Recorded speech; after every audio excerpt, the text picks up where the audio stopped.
What's going on, everybody? Welcome back to another day, another episode of The Daily Grind. I'm your host, 30NSG, and on today's episode, we're going to be talking about Borderlands 4 reveals loot, co-op, and quality of life changes, so we'll talk about that.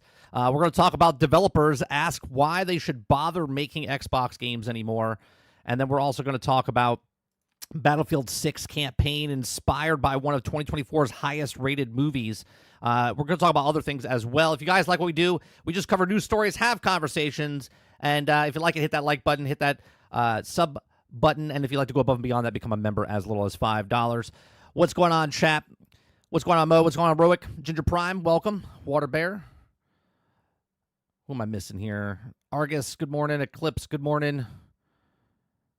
Sarge, good morning. Big Mo. Wonder Rose. How is everyone doing? I've been gone for a couple of days. We'll do a little housekeeping, give you guys updates what's going on. So on Mother's Day, my son did something stupid. That's what kids do. He got injured. And so he basically got road rash all over his back, deep cuts and whatnot.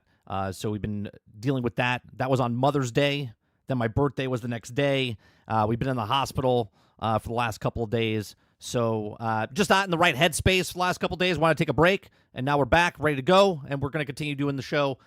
So I appreciate all the well wishes and whatnot through Discord and personal messages through text and whatnot. So I appreciate you guys.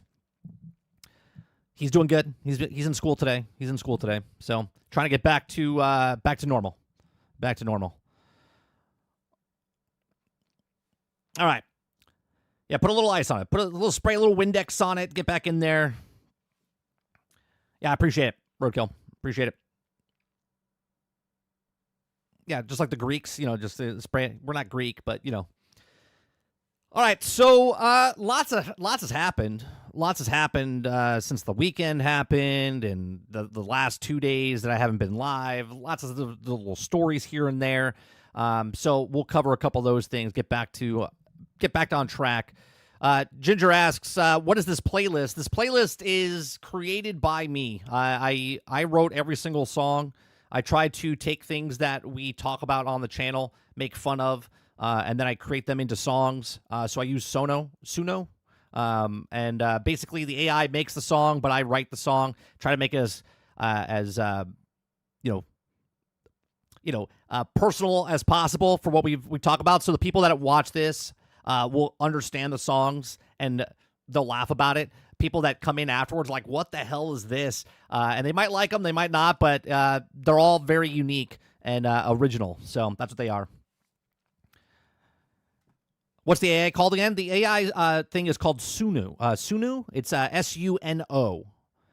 Suno? I call it Suno. But yeah, so what you could do is you could put like the parameters and stuff, and it's crazy from where it's come. So if like the early on songs compared to what can happen now, once you understand, and you're a pretty smart guy, Ginger, you can understand. I don't know if you use a lot of ChatGPT or use a lot of code for AI kind of artwork or not, but you could start to teach or show the AI like what to do. Like if you want drums overlaying in the background, or you want a certain type of person singing the song, or if you want background talent and stuff like that, like singing in the background, you can add all of these things once you understand what you're doing.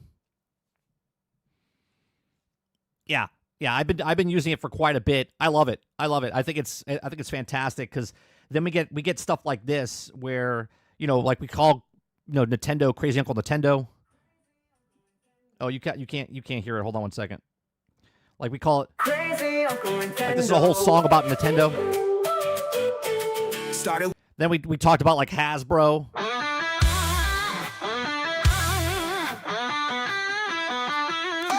Transformers reactivate. We were hyped to play. Splash damage had the spark, but Hasbro blew it away.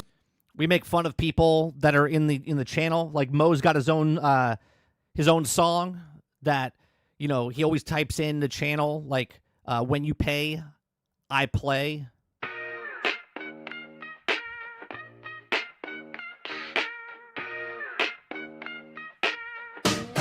Yeah.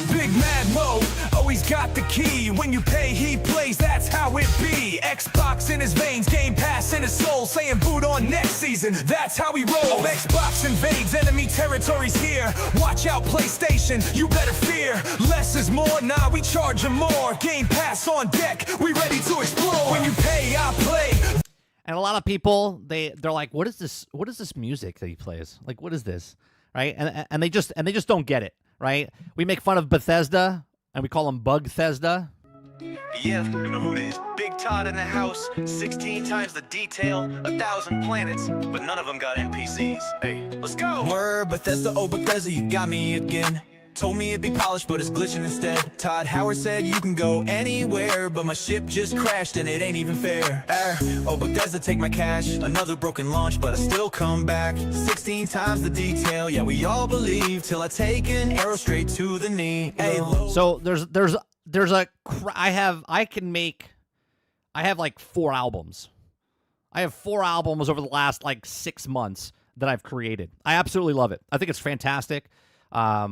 I don't want to say I'm one of the first people like on YouTube. I'm such a small content creator and there's millions of people on the channel, like in YouTube itself. But I would say I'm one of the first people to customize songs the way that I'm doing it. But I just noticed 1,000 planets and none of them have any NPCs. These are the small details. These are the small details, Mo. Right? So, yeah, I absolutely love it.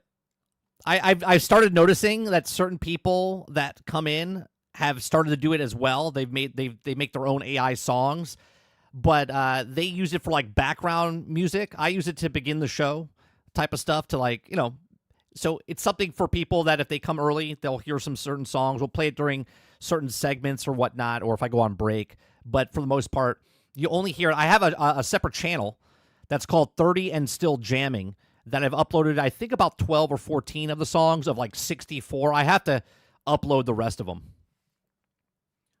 So, yeah, you've actually never been here in the morning, like when the music's playing. So, Eclipse says, yeah, I got to play Dune Awakening this weekend. I put 20 hours into it, and oh my God, I love it. The combat isn't the greatest, but everything else is top tier, and the lore building mechanics. I was going to play it, but it was early access, right, Eclipse? It was early access? Because I wanted to play it, but I didn't get in. And I was like, oh, it comes out in June. So I did play because Stealth gifted me a friend code for Soulframe. And I played about 3 hours of it. And man, that is gorgeous. Soulframe, right? That's what it's called? Soulframe? Yeah. It is gorgeous, man. I was playing it on my PC, right? And the combat feels really good. Yeah, the combat feels really good. It's early on. I feel like they'll make it better. I was a little lost in the world. I didn't understand where to go or what to do. There's a bird that you snap your fingers and it like flies and gives you like a breadcrumb trail or whatnot. But the actual like gameplay itself is rough, man. It is tough. You have to parry a lot. You have to block. You got to use your heavy and light attacks. I don't even have any new armor or anything yet. I haven't found any kind of armor like better than what I have. I haven't found nothing. I just been going around kind of like doing little dungeons here and there. I really like it. For something that I wasn't ever actually interested in, all of a sudden I'm like, oh man, when does this come out? Roadkill says, every other YouTuber makes their own music through AI. Now I swear you were the first one. I don't know, Roadkill, if I was or not. But I do know a lot more people are adopting it. So I doubt I'll get credit for being one of the first ones. But, like I said, there's millions and millions of people out there that are doing it. Waterbear says, I like Soulframe. I really do. I think it came out of nowhere for me. I knew of it, saw of it, right? We watched Force Gaming play it a couple months ago, talk about it. And when I started playing it, I was like, man, this is fucking gorgeous. It is really, really nice looking. It was just a closed beta thing I had. Oh, for Dune. Yeah, I have 60 hours in the game that I've been playing since the beginning. They have deleted my progress so many times, but I love it. Oh, for Soulframe? Yeah, I'm more interested. Is it supposed to be a full-fledged game when it comes out? And what I mean by that, full price, not full-fledged, full price game when it comes out, or is it going to be like the Warframe model where it's like free to play? Well, I appreciate that, Roadkill. I'm hooked again on the First Descendant, getting ready for the new update. I saw that she's getting some sort of that trailer they showed, Mo, with Bunny, with the new motorcycle, whatever the vehicle that they're getting. My thing with the First Descendant, Mo, I really enjoyed it the time I played. I mean, we have like 40, 50 hours in the game. What I don't like about it is the grind. The grind is just too much, which is funny because I'm playing other grindy games, but that one felt just too much of a grind. What's going on, Ultron? Soulframe is PC only? I think it's PC only right now. It's coming everywhere. Waterbear says, I'm hoping for the Warframe model. If so, I'll put a few thousand hours into it, no problem.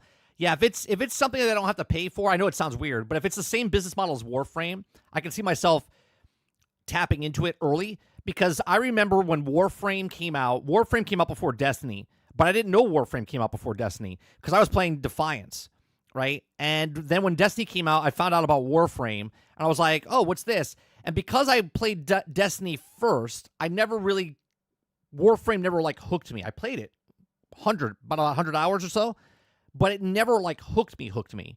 And I feel like Soulframe, if I started from the very beginning, I think it might feel better than Warframe, right? Starting off at the very beginning, not waiting like 3 years after the fact. So we'll see what happens when it comes out. What's going on, Dudson? Rorik says, I can't wait for the open world raid bosses. Is there open world raid bosses in Soulframe?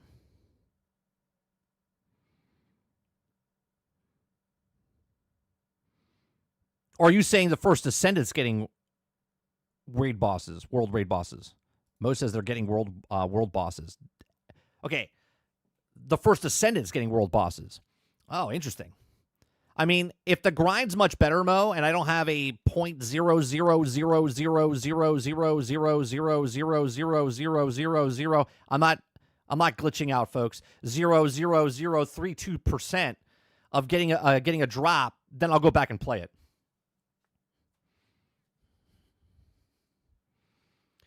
Right? If it's a much better grind than that, then I'll go back and play it. But it was awful. It was awful. I had to play for 20 hours to get these certain things, to get like 30 seconds of an actual... How many zeros again? I was 0.00000000000 pause. 0.0032%. What's going on, worlds? Yeah, the grind was ridiculous. The grind was ridiculous.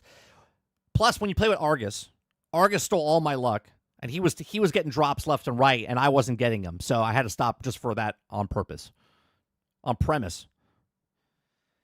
Roik says you can pick something you want and just do the activity, and it fills up the bar, and you also get it when you fill up the bar. So wait a minute. Explain this to me, Roik. Explain this to me, okay? So in the First Descendant now, if I forget what it's called, right? Instead of grinding this event, getting this material, taking this material, going to this event for this drop, and then getting that material to then put on the thing, that's no longer in the game like that? They changed it?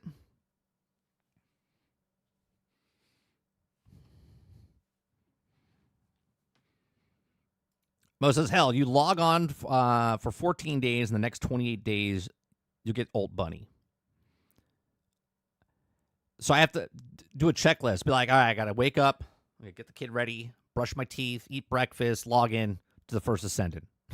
Is that what I got to do? Yeah, Argus, you stole all my luck. Every time you play, you're like, I got another one. I went 20 days. 20 days where I didn't get well, I'm sorry, it was 20 days, but it was 20 hours over the 20 days. I would log in, play for an hour, right? And couldn't get it. Couldn't get anything.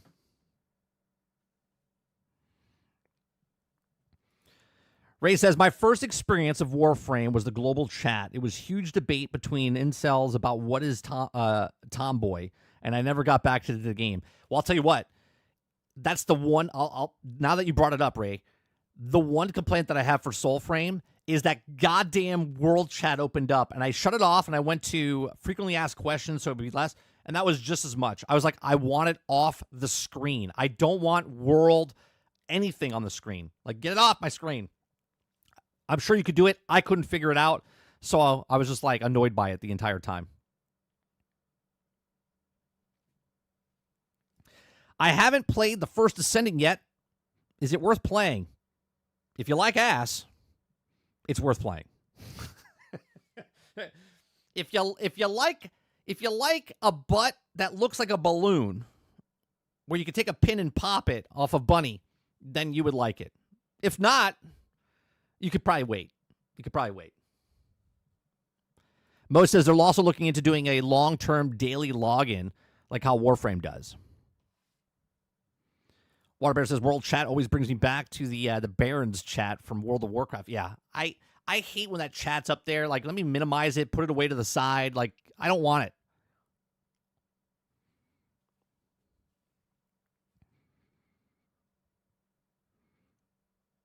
So what you're saying is expect to die a lot. Yeah, if you get distracted, maybe. Yeah, maybe. All right, let's start off with the first story of Borderlands here. Let's start off. Borderlands 4 reveals loot, co-op, and quality of life changes. Now, we saw the video a couple weeks ago, and we're playing Borderlands 3 right now. Actually, we're playing through the DLC tonight. Join us for me and Sarge that are playing Borderlands 3 and shooting the shit with Sarge. Okay. That's tonight, 8 p.m. Eastern, over on 30 and Still Gaming. Okay, so Borderlands 4 reveals loot, co-op, and quality of life changes. If you guys like what I do here, I do this Monday through Thursday from 10 o'clock in the morning till noon Eastern. Hit that like button, hit that subscribe button. If you'd like to go above and beyond that, become a member as little as $5. All right, so fans got another look at Borderlands 4 at PAX East, and they have some big improvements to look forward to. While the third installment of the iconic looter shooter is met with largely positive reviews, fans and critics alike found plenty of areas where they could improve. So far, it seems like Gearbox Software has listened to the feedback of Borderlands 4, showing off a handful of changes in the loot, co-op, and more. In a recent Borderlands-focused State of Play showed off several noteworthy fan request changes to the series. It revealed that Borderlands 4 grenades and launchers will use cooldown timers instead of ammo and won't take up a weapon slot. Gave fans a look at the new movement options, offered a brief but promising peek of new and improved map, and there's also a lot to take in. But it seems that there's also not all Gearbox has up its sleeve. Okay, real quick, we'll touch on the... I really like that they kind of move the rocket launchers and the heavy, basically, and they made it like a Destiny type of thing, right, where it's on a cooldown timer. I like this much more because I used to hate, and I don't know, maybe you guys feel the same way, maybe you don't, okay? But when I played Borderlands, I never used a rocket launcher because you were always out of ammo. You would have like 3 or 4 shots, you would shoot it, and then you were done. And you would never go back to that slot. You would always go back to like 1-2 slot of your weapons, if it was like an SMG or AR or shotgun or whatever it was, okay? Right now in Borderlands 3, as we play through it, I never use my ult, right? Which is basically what the rocket launcher would be, like a cooldown timer, right? I never use my mech. I'm Mo in, not Big Mo, all right? But I'm Mo inside of Borderlands 3, and I never bring out my mech. Why? Because my guns are so goddamn powerful, I never actually bring out my mech. But at least that doesn't take up a slot. It's just on a timer, right? So now they've taken the rocket launcher and the heavy weapon type of stuff, and they've put that over there where you don't run out of ammo. So you could use your rocket launcher, shoot the shots that you have, wait for the cooldown to happen, and then use it again later without trying to pick up ammo or whatnot. So I actually like that a lot. Right? The new movement options as far as the glide mechanic, I look at that as saying just like Halo Infinite. When Halo Infinite first showed the grapple hook, you're like, oh, wow, whoop-de-doo, you know, a grapple hook. But then when you actually play it, you're like, oh, this is actually kind of nice with the grapple hook. That's the way I look at the new hover mode or the glide mode, right, where you can like, incorporate that within your play style where you jump up in the air, you glide a little bit, you shoot. So I kind of like that as well. Okay. As far as the map goes, I'm up in the air with the map, right? I got to see more of the map, but it seems like a good fix overall. As reported by PC Games and Gearbox CEO Randy Pitchford announced that the team behind Borderlands 4 has completely revamped the co-op lobby. Navigating the menu should be easier than ever, and when players want to join the party and they've already gotten started, they can just drop in at any point at any time instead of needing everyone to meet up at a specific location. This right here is huge. Huge. Okay? So I love that you could drop in, drop out. I think that more games should do this. Hell, Towerborn, the game I'm playing right now on Xbox, I think could use a drop in, drop out type of thing. But I get why people don't want to do it, right? Because some people could drop in right before a boss fight and they don't have to do the whole board, but they get the rewards. That I never understood this, where people like the company's like, we got to stop people from getting the rewards type of stuff. So I really like that Borderlands is doing this, right? You're purchasing the game. There's not like, it's not driven like a Warframe. It's not driven like a Diablo, where like the best gear is in the cosmetic store and stuff like that. This is all in the game. So I like what they're doing here with the drop in, drop out type of stuff. It says it's great news for those playing together online, but couch co-op players don't need to worry either. Gearbox has previously confirmed that Borderlands 4 will have split-screen multiplayer, a hallmark for the series. We've been talking about this for Halo. This is why we didn't play Halo in the beginning, with split screen and co-op and whatnot. Like games like this, games like that need this from the very start. So I'm glad that they're coming out with it at the launch and not 18 months later. Okay. The game is also introducing a fast travel to friends option. Anyone who gets separated from the party can teleport back to them no matter where they are, considering how Borderlands 4 will have a massive but not quite open world that can also feature should come up in handy. Getting separate from the group may easily put, we're doing that right now. Sarge is lost every 5 seconds. He's like, where are you guys? Where do you get to? In Borderlands 3, you can teleport to people that have cars or vehicles. You can also teleport to other fast travel points. Okay, but now this is actually fast travel to the actual person. Kudos. Great thing, because now someone's not across the map. And it's also, I hated where it was back in the past where you would just get teleported to people. I never liked that. Hell, again, in Towerborn right now, if you move a little too far ahead of the other people, they get warped to you. I hate that. It says feature could come in handy. Getting separated from your group may easily put lots of distance between players if there's enough for somebody to stray off and to explore. Being able to fast travel to the rest of the party would also save a lot of time in that case. Great quality of life. It says another co-op convenience comes in the form of leveling scaling, which ensures players won't get overwhelmed when teaming up with the higher level friends. Instance loot will also prevent party members from taking weapons that would also be better matched for their teammates, as mentioned in the state of play. So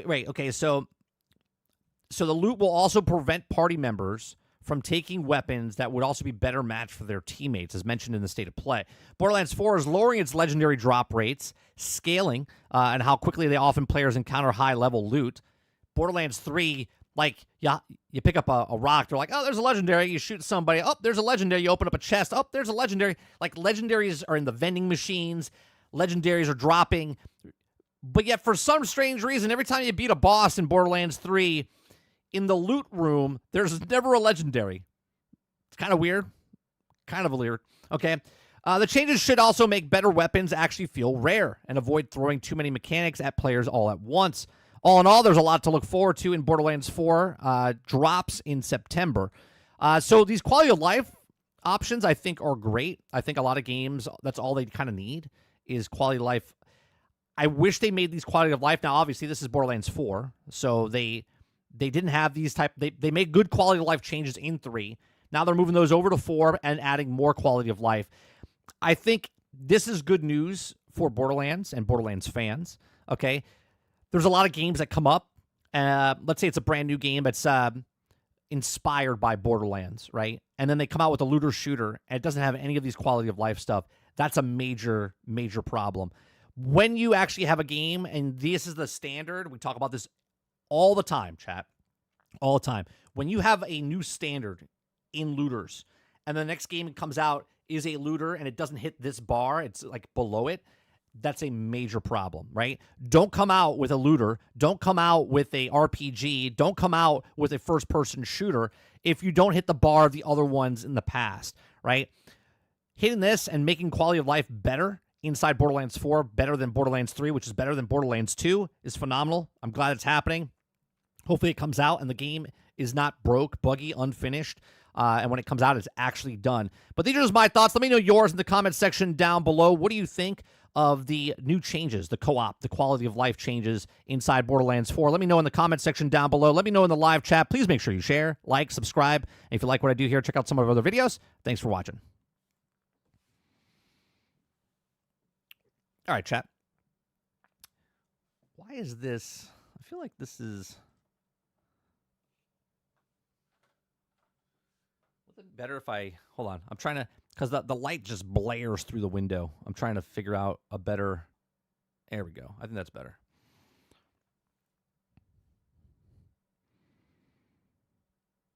All right. Mo says next season we get dynamic motion, a.k.a. jingle physics. Oh, well, that's a thing for First Ascendant to come back for. Rorik says, after the PAX East show, I got even more excited. Also, they gave a shift code to get a ton of gold keys, and some diamond keys. Oh, nice.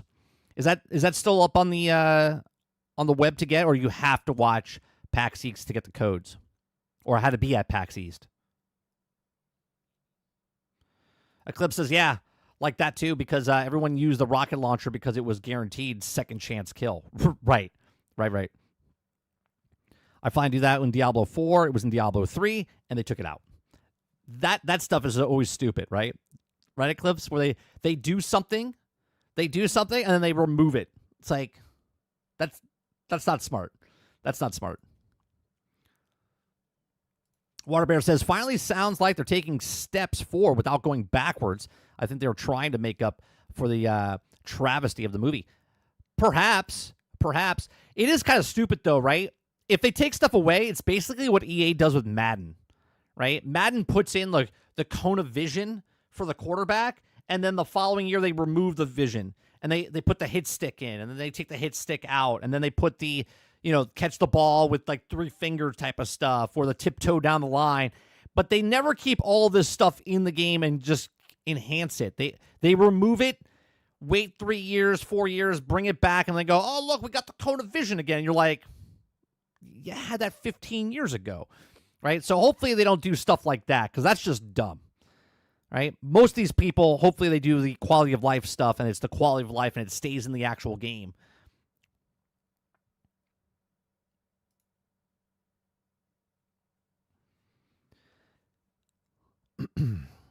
I think the quality of life stuff is very good. It's very promising. I'm excited for Borderlands 4, but it's not a day one buy for me right now. There's too many games, right? Like, for instance, do we know when Kingmaker comes out? Kingmaker's that open world game where you have an AK-47 in medieval times. Do we know when that comes out? Is there a date for that yet? If that comes out around the same time as Borderlands 4, guess what? I'm going towards Kingmaker. Okay? I'm going Kingmaker over Borderlands 4. Why? One, independent studio, and I want to give money to those people that the company doesn't hate me, right? Because Take-Two, regardless of Gearbox, okay, Take-Two hates you, okay? All of these corporations hate us as gamers, okay? And they want to just nickel and dime you for everything you got, where Kingmaker is a independent studio, and they're just making a game for fun, right? And they're like, yeah, we want you to blow up stuff in a tank in medieval times. And you're like, where do I sign up? Right? I'll give my money to them, because I also know it's not going to be an $80 video game. That's the other point with these things, right? Is Gearbox Borderlands 4, is that going to be $80? Is that going to be $80? Because if it's $80, not a day one buy for me. Because I know that game will be $40 6 months from then. It'll go on sale. Like, I get the whole entire series now for a ridiculous amount of money. Borwick says it should still be up. What's going on, Dente? Dustin says, I'm hyped to play Borderlands 4 on the Switch too. Stop it. Stop it, Dustin. I know I've been off for a couple days, but stop it. El Dente says 100%, $80. That's the standard price. What do you think the pre-order extra stuff price is going to be? 100, 120? I thought they were raising prices, though, because of the tariffs. The tariffs. Says Kingmaker coming early access Q1 with full release Q2 of 2025. Q2 of 2025. So that means it's around the same time. It's just after summer. That means it's coming around the August-September mark. Because Q1 is April, was it March, April, May? Or is it April, May, June? And then it's July, August, September. So it's in that second quarter. El Dente says, pre-order the deluxe edition to $99.99 and get 2 special skins and 2-day early access. 2 days early access. Oh, my God. Yeah, it's definitely not a day one buy for me. Now, I'm not saying other people don't go out and buy it day one. It's just not a day one buy for me. I would rather give my game, or I should say my money, to a game like Kingmaker or to a game like the Precinct that just came out. I haven't bought it yet, but I would rather pay $30 for a game that's 12 hours or a game like Kingmaker than give $80 to Borderlands. That's just me.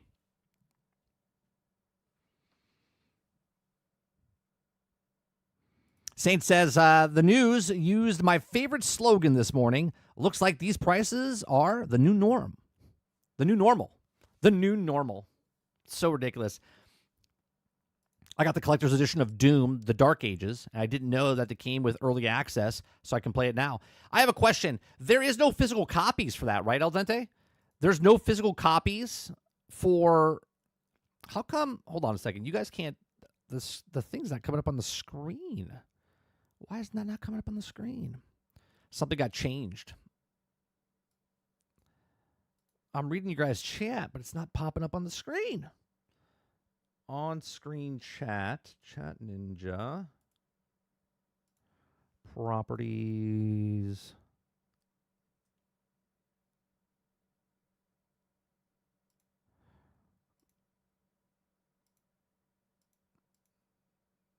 Oh, nope, that's different. I don't want that.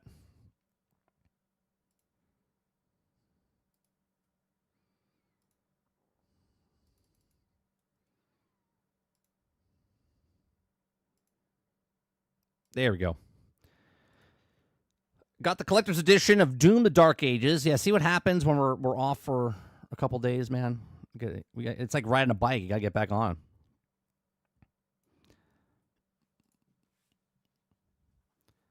Waterbear says, yeah, Kingmaker looks fun. I'm going to buy it. Why doesn't it want to drive a tank through medieval wars? Yeah, who doesn't want to do that, Water? Who doesn't want to do that? That sounds phenomenal. And if it's $50, sold. If it's $50, sold.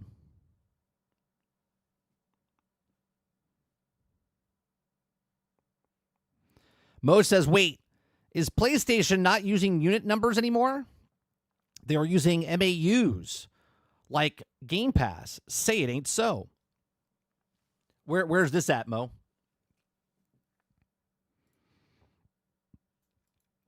Waterberg says, I'm on Chapter 7 on the High Doom Dark Ages. Highly recommended. 10 out of 10.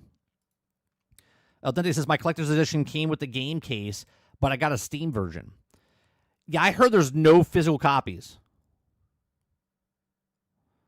I heard there's no physical copies. They said there was 85 megabits on the actual disc itself and everything else. Oh, I'll show you my physical copy. I can't wait for Kingmaker. Looks like a lot of great game. Best part about it, Eclipse, 4-player co-op. 4-player co-op. Who doesn't want to take a tank with a buddy with a copter and destroy medieval times? I mean, let's go. That's exciting. That's exciting.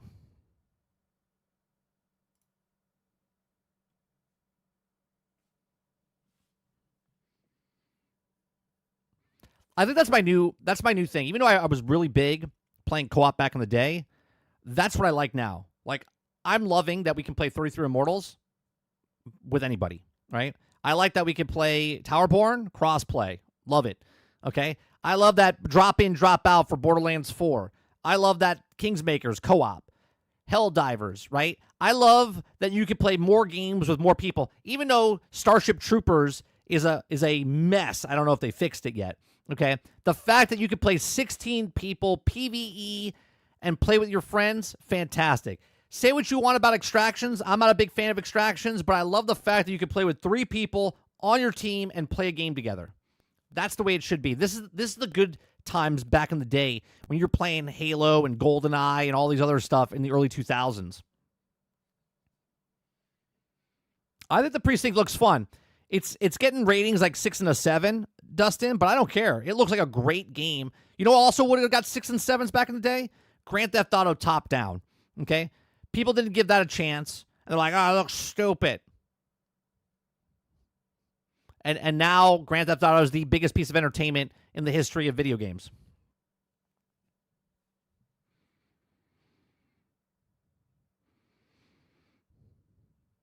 Eclipse says, crossplay needs to be a thing that should be mandatory from now on if you get online.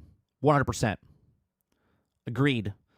Aku, what's going on? Says, Sony recently had a financial drop, and their new games are doing meh. Astrobot is still stuck at 1.5 million copies, and it looks like they're using shipped as sold on their financials. Well, they were doing that last time. I mean, the last quarter, I had a conversation and talked about shipped is different than sold. To the company, shipped is sold. Okay? It is sold. Like Costco, Best Buy, Target, Walmart, they're all buying the goods and putting them in their stores.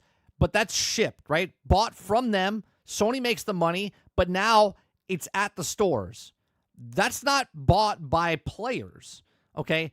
Accounts, when they purchase the actual thing, and this is not just for Sony, this is for any console, right? Xbox, Nintendo, PlayStation, Steam Deck, whatever. It's not sold, okay, until it's bought from the actual store itself. It's shipped, meaning purchase. The corporation's making their money, and they're not lying. They're telling you the sold, right? They're like, hey, it sold this many. It sold 75 million units. Yeah, but it didn't sell 75 million units. It's shipped 75 million units. Right? From a standpoint of a consumer, when you hear that, you're like, oh, cool, it sold a lot. But they haven't sold them yet. They're in stores, right? Like if I go to Costco right now, I can take a picture. They have a giant pallet with hundreds of PlayStations. Those are already counted in that number that you've seen. Okay, now I haven't seen it. You're saying that they put up the financials. That right there is already part of that financials. No one's bought those. There's 100 just sitting in that store. Will they sell? Sure, they'll sell, but you can't count them as sold, right? You can't count the eggs in your basket before you put them in your basket.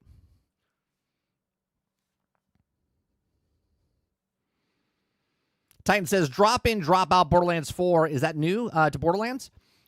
Yes. So you had to play Borderlands, Titan, you had to, like, go to the menu system, or you had to go to a certain spot and everyone had to meet up. Now it's just drop in, drop out type of stuff. You could have played before where you're like, oh, I'm in the game. They join you. But you have to be at a certain spot. Now it's like I'm running and gunning around the world, and all of a sudden you can just jump in and play.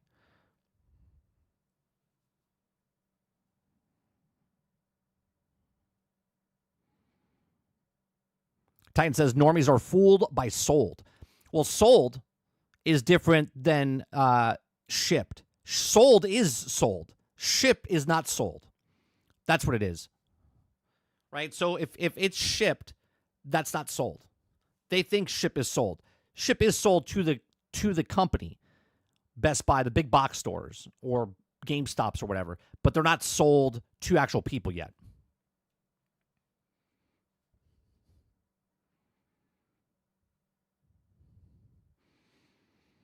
Oh, I was watching this thing. You just brought up, Titan. You said cool quality of life for Borderlands. It's like also becoming a MMO light. I watched a video, and I know Eclipse, you're playing this recently. Defiance is back out again, right? So Defiance came out in 2013, then left, then came back for Defiance 2050, right? And then that closed down, and now it's back for a third time. This game refuses to die, okay? So Defiance is back for a third time on PC, okay? Graphics still look like they did back in the day, maybe a little bit of an upgrade, okay? But there's PvP in there now. I don't remember PvP in that game last time. There's like different game modes of PvP. I can't remember if there was PvP in Defiance. It's been so long, and I played mostly PvE. But was that in the game before? Was PvP in that game? I don't remember if it was in 2013. Maybe it came in 2050. I didn't play the newer version. Aku says 30. Hopefully they fix the online connection. That was also happening to me in the common problem. It's not just PC. Roic says there was also a bug that you had to group up at the character selection screen. Right. Well, the other day in Borderlands 3, or a couple weeks ago, some people, because Travis was playing on PlayStation and me and Sarge were playing on Xbox. Now, Sarge could join me on Xbox in the title screen, but Travis couldn't join me on the screen. He had to wait till we played the game, and then he joined inside the game. It's just weird. Waterbear says this game is like a cockroach who refuses to die. Yeah, Defiance is like, we're not dead yet. I believe PvP was. I thought the same thing, Mo. I mean, obviously we could look it up. I could have sworn that Defiance was only a PvE thing. Now maybe they put it in PvP inside the 2050, but I don't remember it in the original.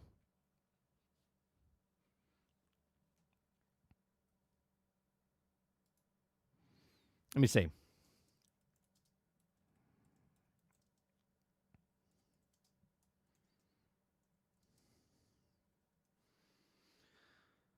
Let's see. Yes, Defiance had PvP player versus player in 2013. The game released in April of 2013, including unique Shadow War mode, where players could engage in open-world PvP. This mode involved players flagging themselves for combat. Oh, that's right. That's right. This mode involved players flagging themselves for combat, allowing free-for-all battles and dedicated areas of game world. Additionally, the game featured a PvP battle in the match-based format, similar to other shooters.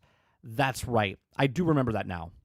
I always flagged off because we were always in a group and we just ran around. I remember that now. Yeah, because when the guy was talking about it, I was like, was there a PvP? Because we just played PvE the entire time. I forgot that you could flag in. Actually, back then I remember. Now speaking about it, I remember I was like, oh, what a cool mode that I could opt in or opt out to PvP. I thought that was a good option. That, and I love the way that you could trade with people. You would go to the different vendors in that game and see if they have certain weapons. And then my vendor was different than your vendor. So like me and Sarge would go to the town. He would tell me what we had, and then he would purchase it, and we could trade guns and stuff. I remember all that. Man, that seems like an eternity ago. That's 12 years ago. Seems like an eternity.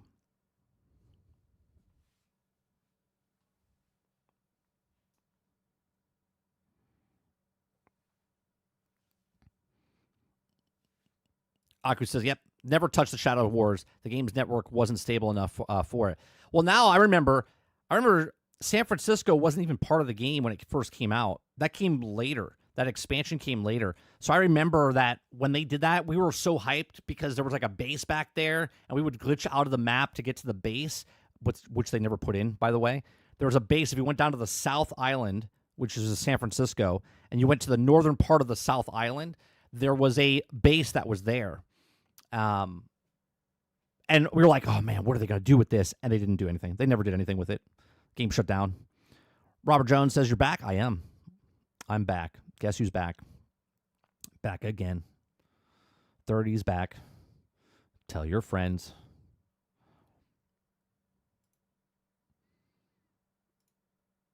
All right, next story.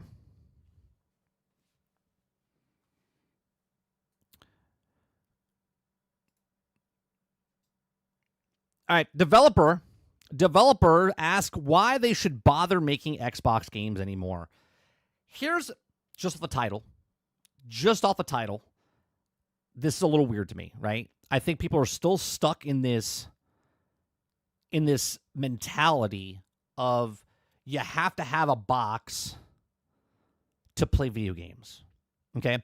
Which is very strange considering in 2025, we already had Google Stadia 5 years ago. We have Luna. We had all of these. There's On Live that you could play.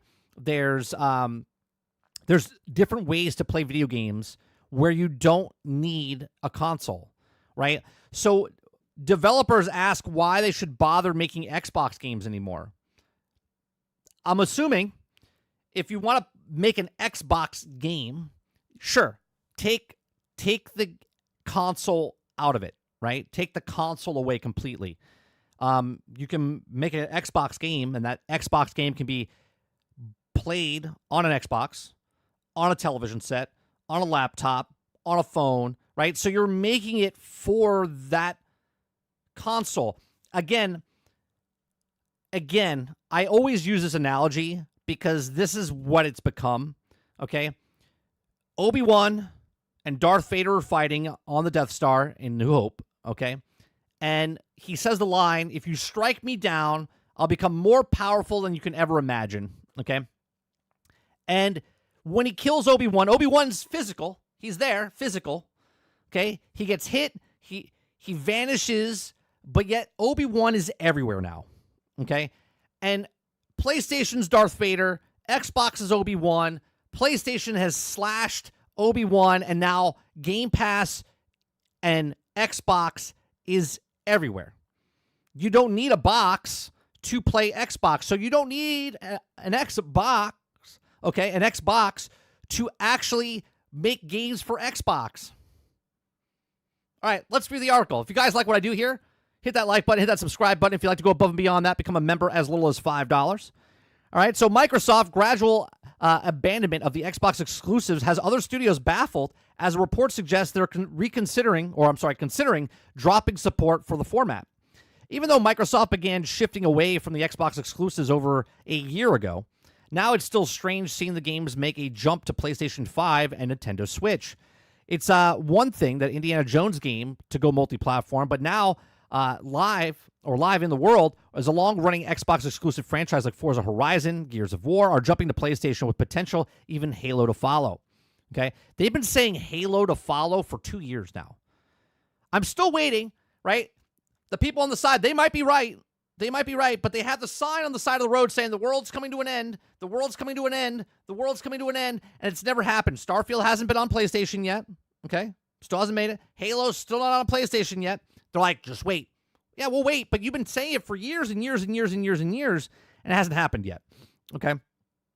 While making games more widely available and good is a good thing for consumers, some developers and publishers are reportedly not as thrilled with Microsoft's strategy.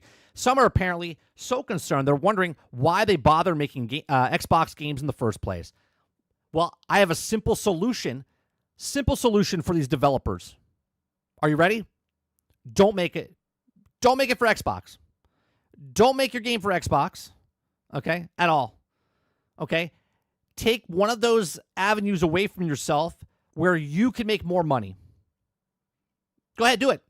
And then watch the same people. Give me names.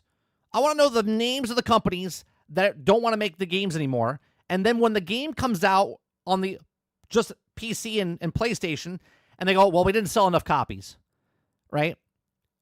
And then wonder why their companies closed down. Let's see. Let's see what happens, okay? It says, according to Chris Drigg, the gaming business, who said that the recent podcast from 1910 mark, that he heard certain companies express frustrations that Microsoft has given up on making Xbox exclusives. Which companies? Say the companies. They won't come out and say it. You know why? Because the optics would look terrible. The optics would look terrible on them. They're just going to stay quiet. They're going to stay quiet. They're like your friends that like to talk shit behind your back but not in front of your face. They're like, oh, yeah, we're really upset with 30. We're really upset with 30. And I go up to them, hey, guys, what's going on? Oh, nothing. Nothing. We're all good. We're all good. Right? They won't say anything. Right? Certain publishers and developers have spoken to me, like baffled by this because, from their point of view, They wanted the competition in the console space, explained Drake. What do you mean you wanted it? You can still have competition.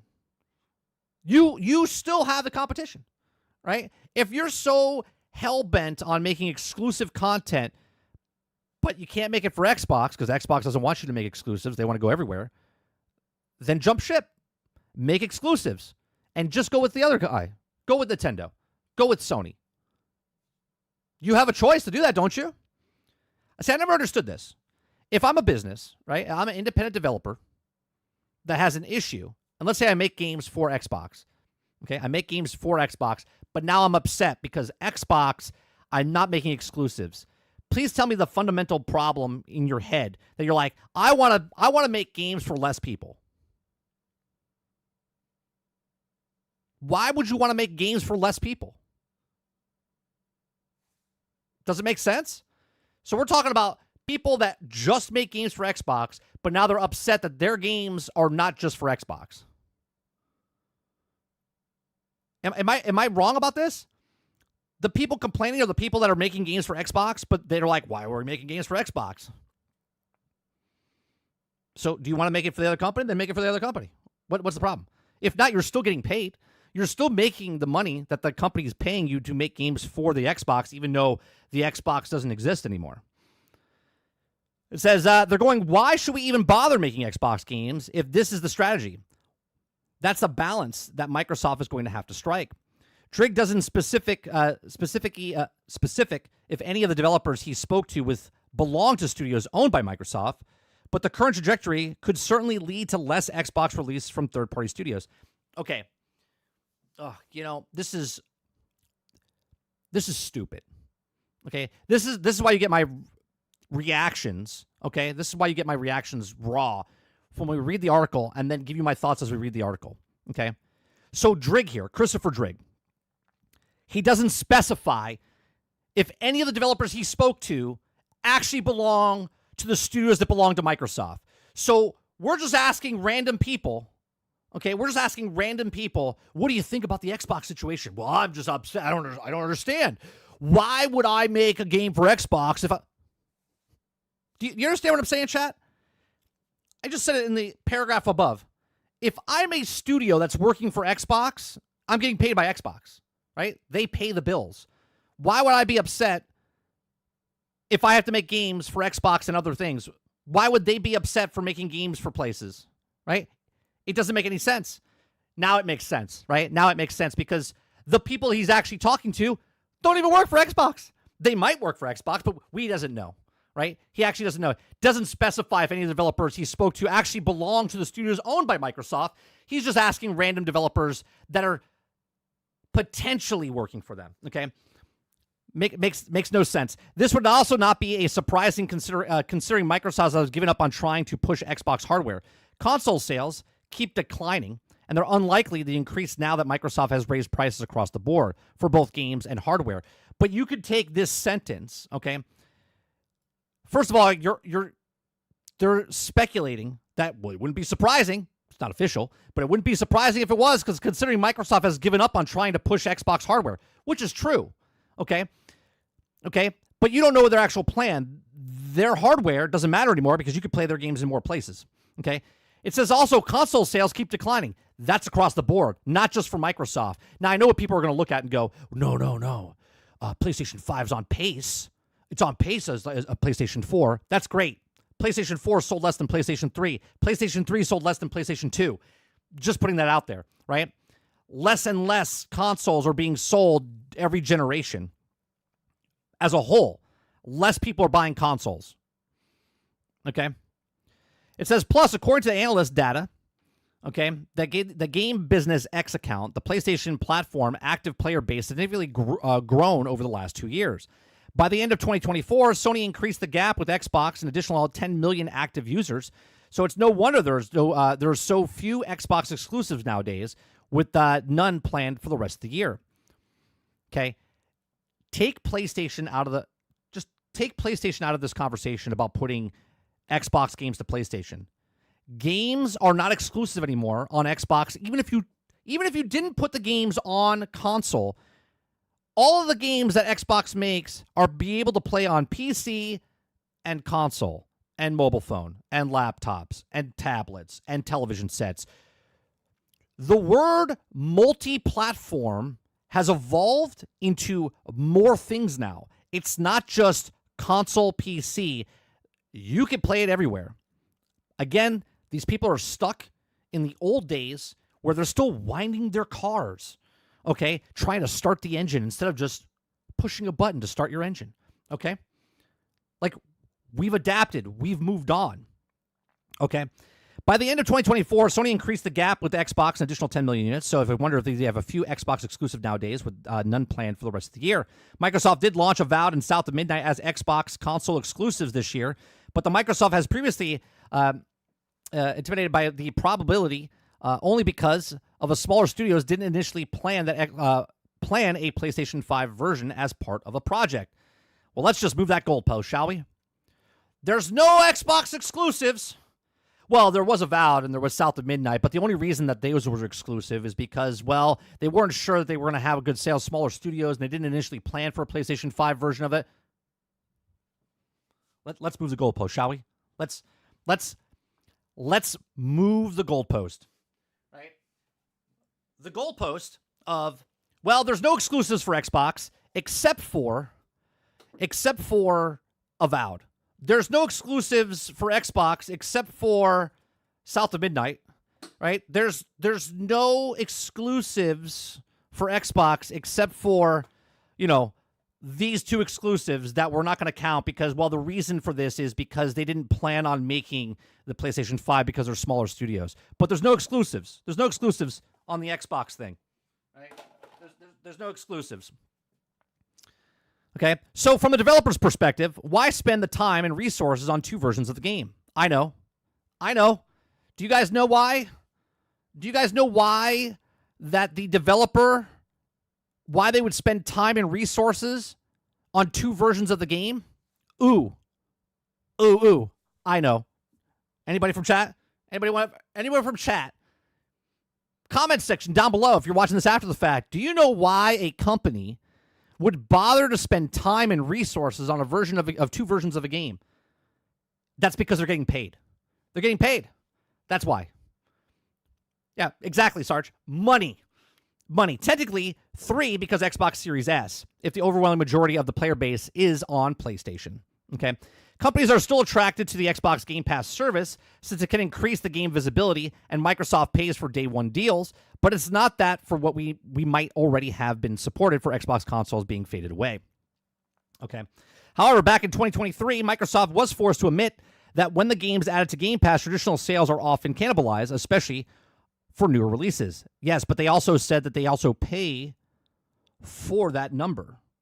So the developer is making the money, right? They're eating the costs, just like Epic Games is eating the costs for stuff, okay? The only difference is Microsoft is profitable with their service. We know these are also facts, okay? None of this means that the third-party Xbox games will vanish overnight, but smaller titles and those not well suited for Xbox audience are likely to be the first to drop support, as already seen in some niche Japanese and indie titles. Man, they're really...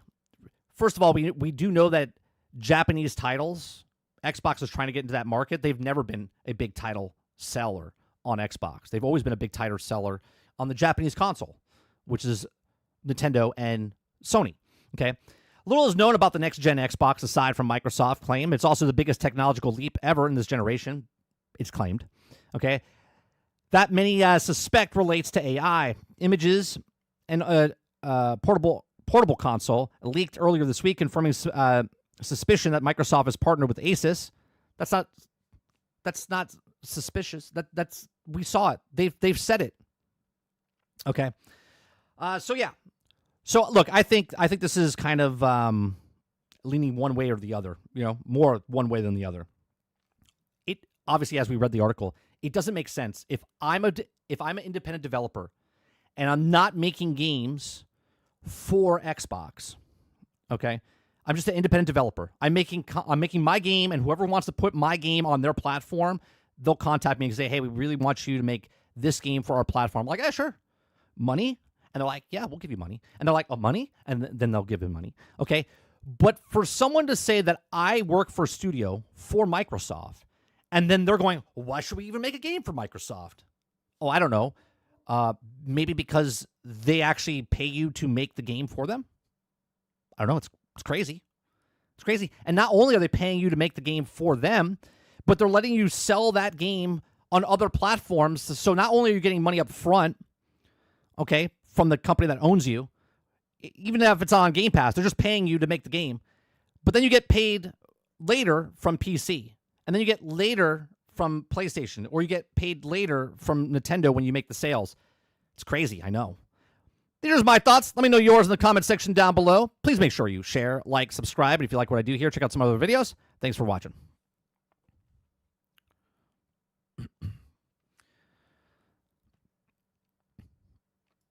PlayStation will rule with Xbox's new prices.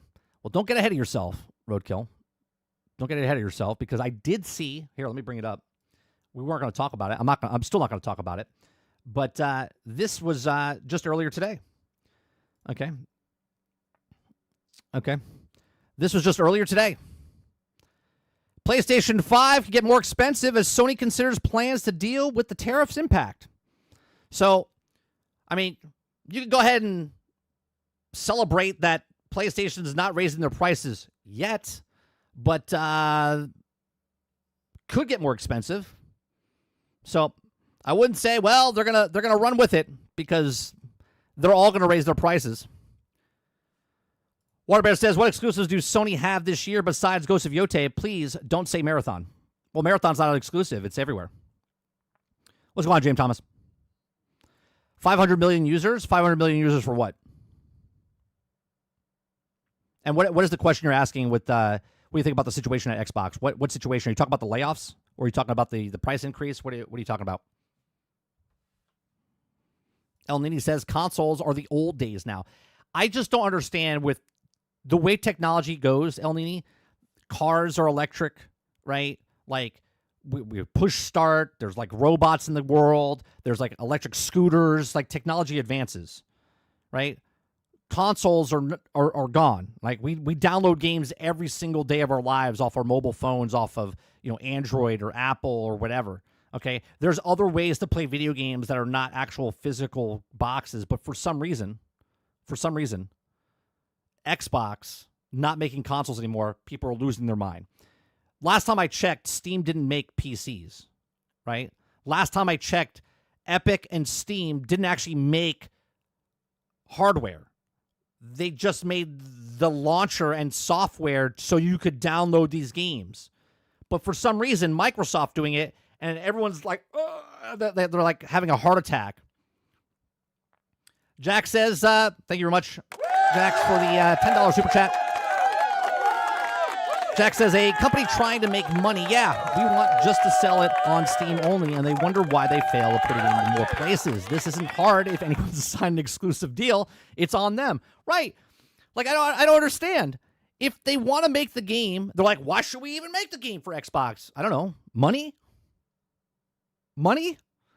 If you don't want to make money and you don't think you're going to sell on that, then by all means, don't make your game. Like, if you're making a JRPG and it doesn't sell well on an Xbox, and you're like, well, I really don't think we should make one for Xbox because it doesn't really sell. That would make sense, right? That would make sense. But for some strange reason, they're like, again, we're just speculating, though, because he doesn't even know if he talked to developers that actually work for Microsoft. James Thomas says Hellblade 2 and Starfield still exclusive as well. Right. No exclusives, though. No exclusives, though. Waterbear says, well, putting it on Steam would also potentially make 10 times the money. It would also be on console. Water also says, I would rather just make PC games over console games any day. That's if it had no choice, but choice to choose one platform. That's a made-up story. Sony already said that they're not raising them. So you're saying the story that was put out today at 7:57 a.m. is a fake story? Got it. Okay. Do I just choose to say that that's a fake story because I don't want to believe in it? Or is it just a fake story? Can you prove it's a fake story? So we'll just put a pin in that. We won't report on that yet, Roadkill. We'll just put a pin in it until PlayStation comes out and raises the prices. And then we'll get back to that one, right?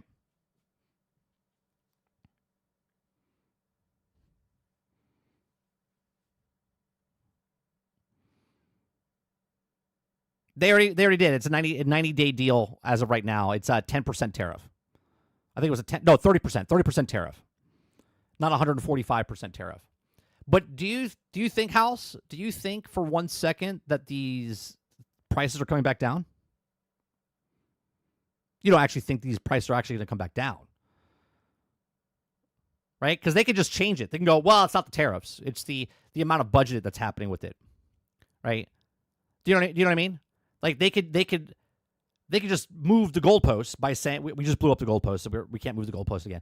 But they could say, oh, it's the tariffs, and they're like, oh, well, it's not the tariffs, it's the cost of stuff that's going up in price. So we have to. Oh, it's the budgeting. It's the budgeting of these bloated games that's coming out.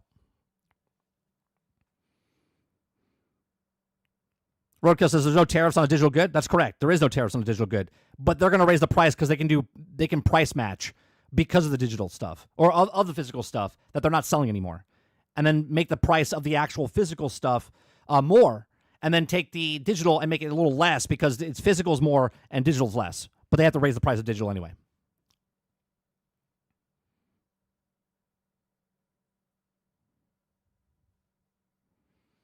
Roadkill says, happy birthday, brother. Appreciate the $10.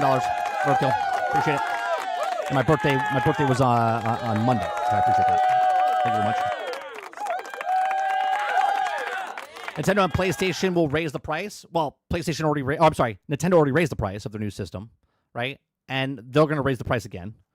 PlayStation will have to raise the price because obviously they're going to.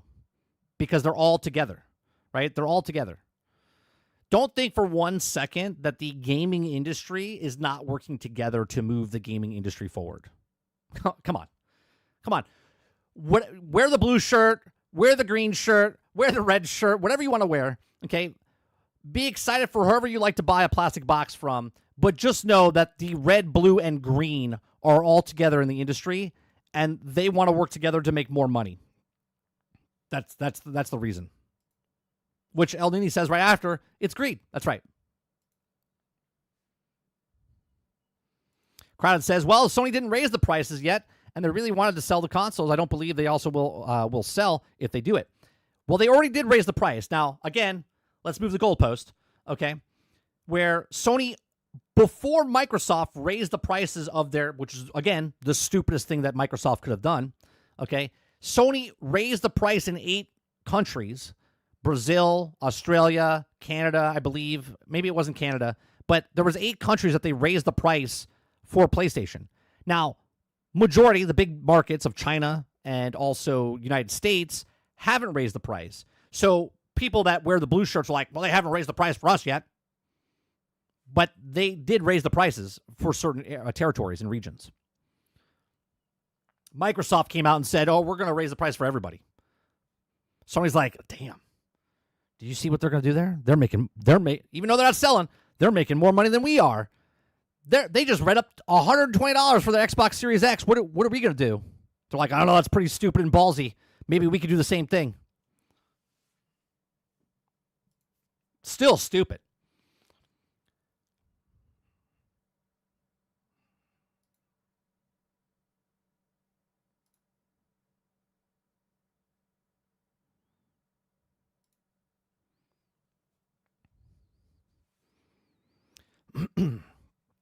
I think I saw a tweet from someone this morning that said 2.5 million sales this first quarter or something like that for the PlayStations. Shipped, not sold.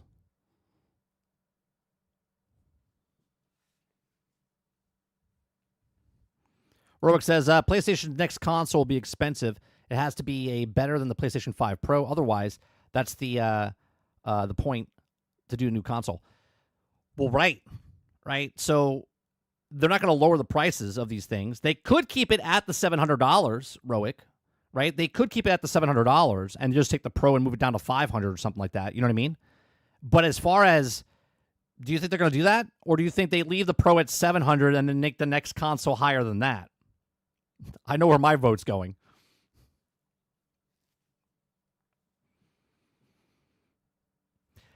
Roadkill says, Sony will make more money if they keep their prices the way they are, because they're every Xbox guy will go to a Sony if they're getting all Xbox games anyway. Well, why wouldn't they just go to PC, Roadkill? Do you know what I mean? Why pay the price where if you buy the game over on a console, you're paying a premium price?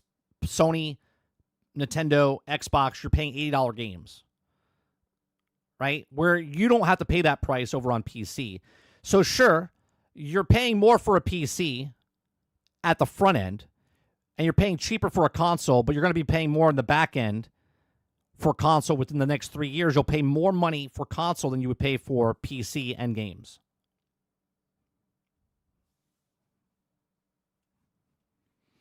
And here's the thing, Roadkill. Could you say that? Take the same sentence you just wrote. Take the same sentence you wrote. Let's go back 2 weeks. 2 weeks. Let's say it's on the opposite foot here. Okay. Would it be the same if Microsoft will make more money if they kept their prices the way they were, because every Sony fan would get the Xbox games, okay, on Xbox day and date, okay, than getting all the games? You understand what I'm saying? Like, you would look at that, and honestly, I know you would. You would look at it and go, well, it's stupid that they left the prices that way, right?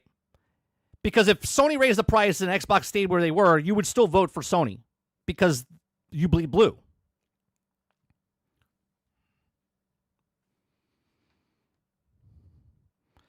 So what is Xbox doing to raising their prices to $700 for the same exact console? Like, they think, you're 100% correct by saying they're crazy. But I've said leading up to all of this, before they even raised the price, before the Nintendo Switch came out, make the problem, sell the solution, right? Make the problem, sell the solution. The problem, let's make the problem. Well, the problem is consoles are too expensive, right? Some people are going to go buy that because they will, but they want you to get the streaming service. They don't want to make a console because they lose money on the consoles. Every console sale that Xbox made, which was an article back in like 2022, 2023, they lose $200 for the X. $150, I think, or $125 for the S.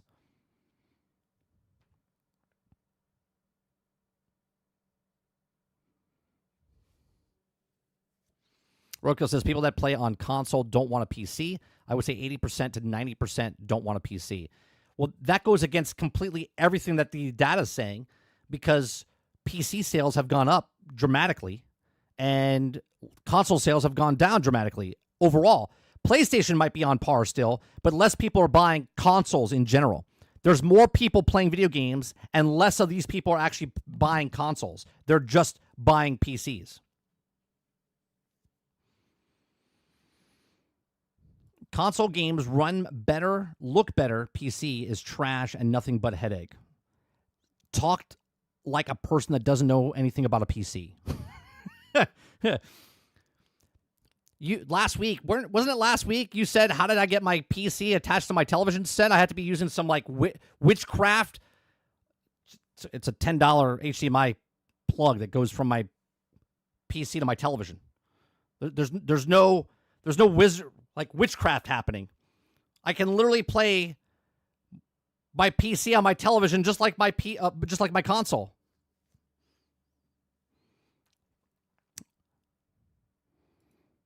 Are you line up 100 Gamble and offer them a PC on a brand new console? They'll probably all on console.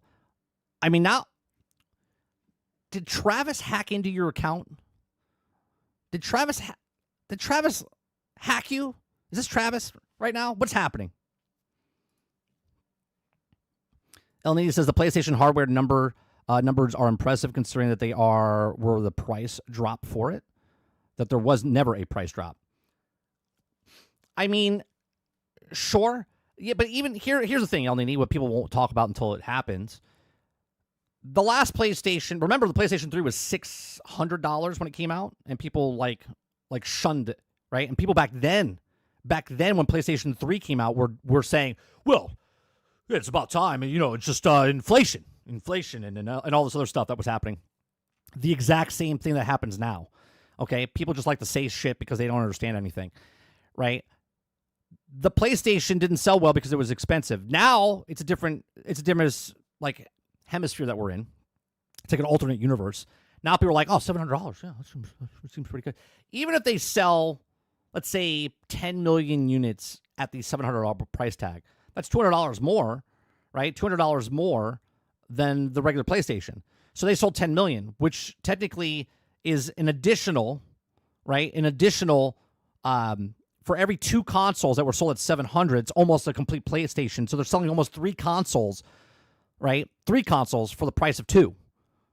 You understand what I'm saying? Like if 2 people buy a PlayStation at $700, that's $1,400. Okay, well, 3 PlayStations is $1,500. So they're almost selling a third PlayStation for that profit, right? So they're making more money off of the consoles.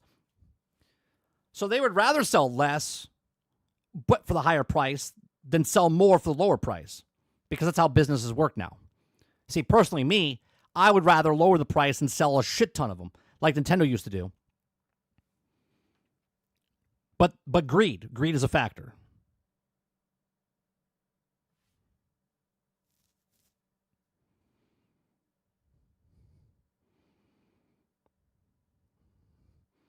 Robert Jones says, well, it certainly looks better on console than a toaster. But what are we talking about?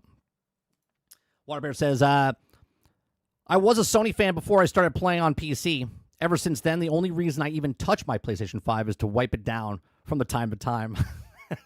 You're like, oh, that's getting dusty. Let me brush that off.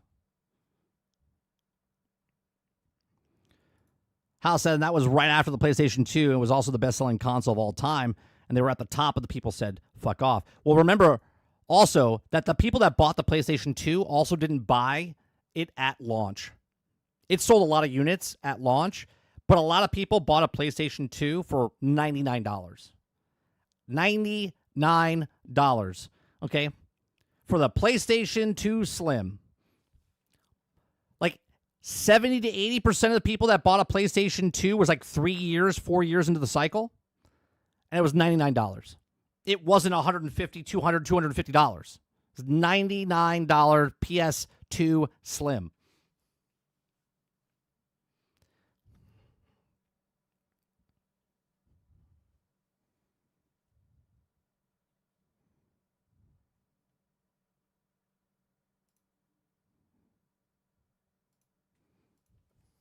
Let's see.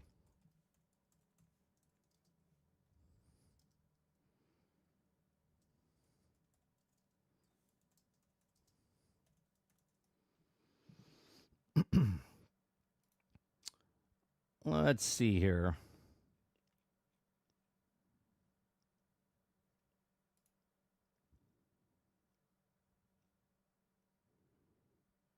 No, it's PlayStation. Launch price for United States of the PlayStation was $300.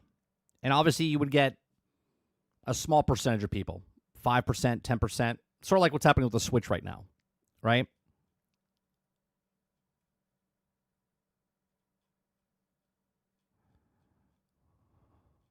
That's 360. PlayStation 3. We price PlayStation 2 price cuts. Okay. Here you go. Let's look at the actual data. United States, October of 2000. Okay, October of 2000. $299 was the launch price. Then it went down to $199 2 years later. Then it went down to $179. Then it went down to $149. That's 4 years into the cycle, right? 6 years in the cycle is $129. Majority of the population bought the system here between $150 and $99. So the average person, okay, was about $130 to $140 when they purchased the PlayStation 2.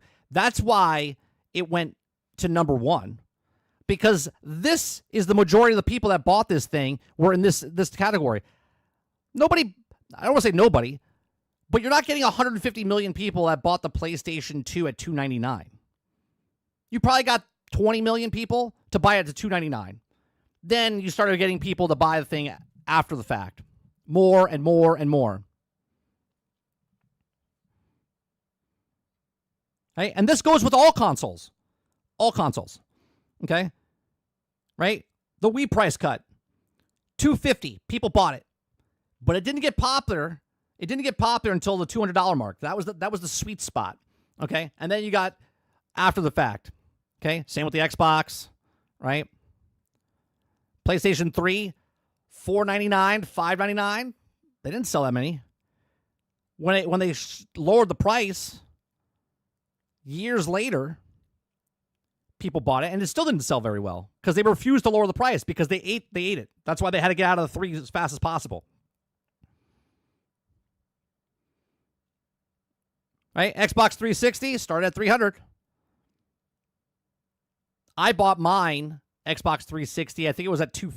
It was on sale. Yeah. 2005. Yeah. I bought it around here. 2007, 2008. It was like a special offer. Okay. It was a special offer, and I got it for I think it was like $250. It was between this and this. The $299 and $199. Actually, you know what it is?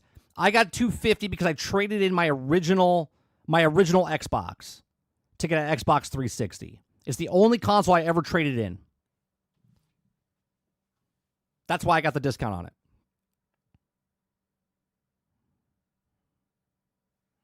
Right? I didn't buy the Xbox One for $500.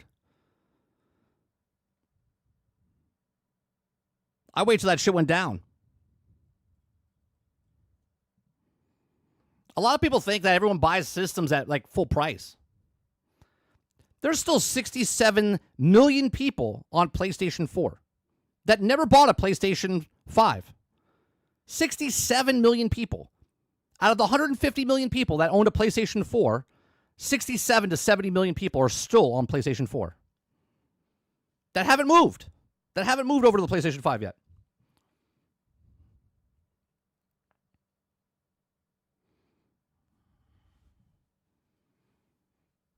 Most people got the Blu-ray player. They got the PlayStation 3 for the Blu-ray player. Drummond says that was me, 30. I bought it for $99. Yeah, the Slim, a great deal. Barber says I bought every PS console at launch. Don't think I'm in that. I am this time. They also really bring it for me to buy it at launch. I mean, I would say you probably will buy it, Water, and that's not making fun of you. You're in that upper echelon of percentage of people that buy all the consoles at day one. But the majority of the population doesn't do that.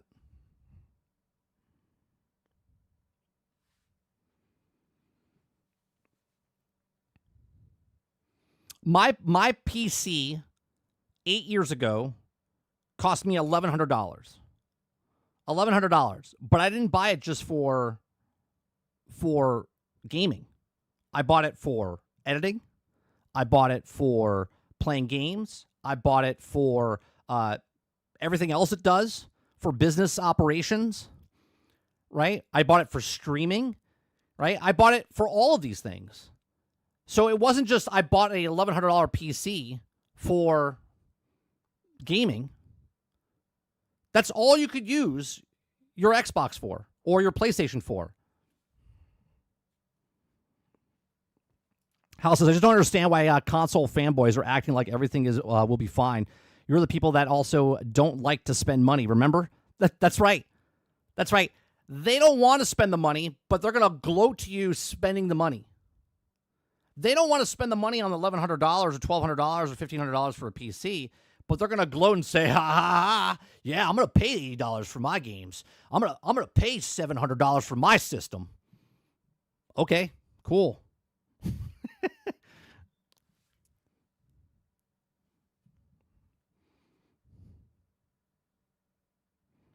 El Nini says the PlayStation 4 already had a price drop by this time last gen. Yeah. So the 4 years, okay, so the PlayStation 4, the PlayStation 4, what are we, 5 years into the cycle?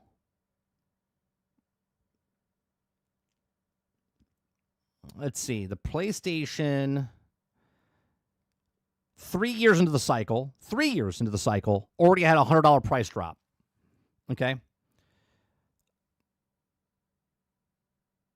And then it dropped again at the 6th year mark at $259. Right? $259.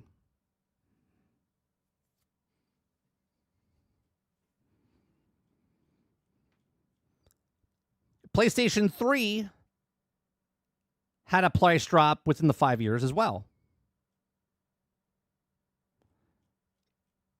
Xbox One had a price drop. Xbox 360 had a price drop. PlayStation 2 had 1, 2, 3, 4, 5 price drops. Okay? 5 price drops within the 6-year cycle. It went from $299 to $199 to $179 to $149 to $129. Okay? 2002, 2003, 2004, 2006. Right? So 6 years, 5 price drops.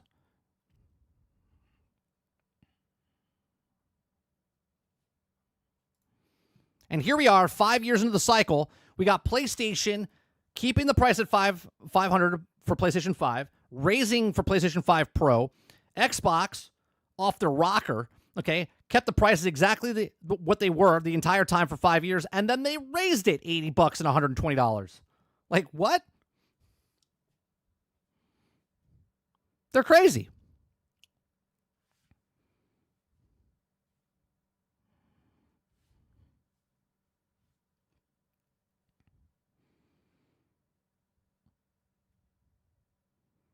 House says the console games are typically more expensive as well. Correct.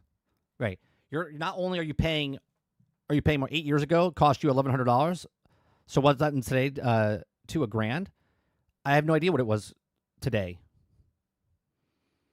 Right? I guess I could put it into the conversion thing, but $1,100 back then was $1,100 because back then the console still cost me $400.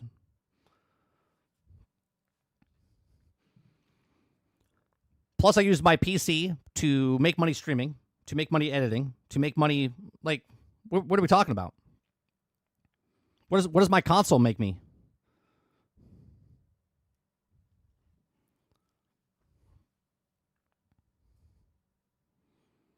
How do console gamers not spend money? If you look at games sold on console compared to PC, it sells a lot better on console.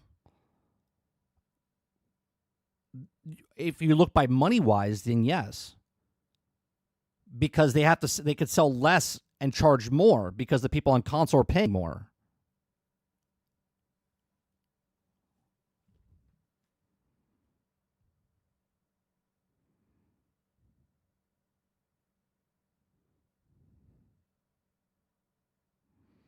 Yeah, but what people don't understand, Roadkill, the $700 for your PlayStation or console, whatever it is, that technology in the console is already 2 years outdated to anything PC is doing at launch right now.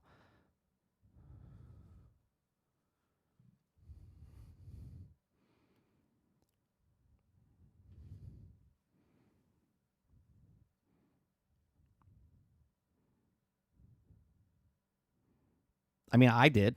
You just said, so why didn't anybody answer? I did. It's $1,100. Cost me $1,100.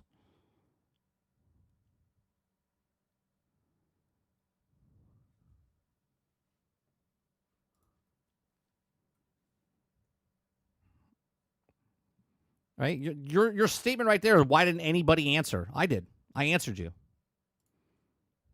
Again, I'm not buying a PC just to game, though. I used to use it to edit my movies. I used to edit my stream, do my stream, play video games. Like, I'm using it for emails, for surfing the web, for all that stuff. How's surfing the web on your PlayStation go? How's that work? Right? I can watch Netflix. I can watch all the Disney stuff. Right? I can watch all the internet services. You can do that on the Xbox as well. Right, exactly, Al Dente. Yeah, try to do that on a PlayStation 5. Try to do all your job and work from a PlayStation 5.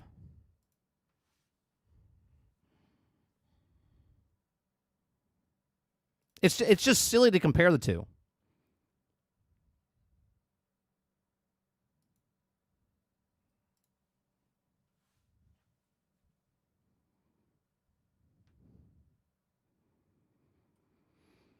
Elnina says, we have ever seen these types of prices before. Very interested in to see what the market allows it.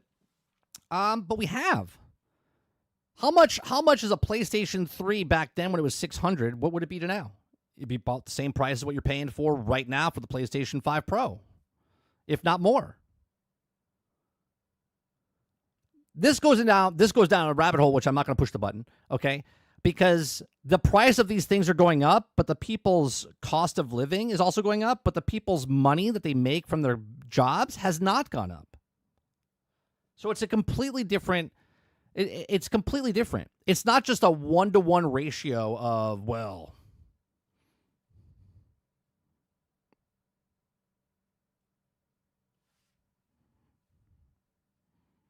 Argus says you could play every gaming platform games exist or has existed on PC. All the ones that are around anymore. Every current, including PlayStation and Nintendo's current systems. Well, how about this, right? How about this? For anybody that's on a console, how do you think games are created? If it wasn't for the PCs that they were developing on, PlayStation and Xbox would have 0 games. If it wasn't for them making the game on PC and then porting it over, so like, what the fuck are we talking about?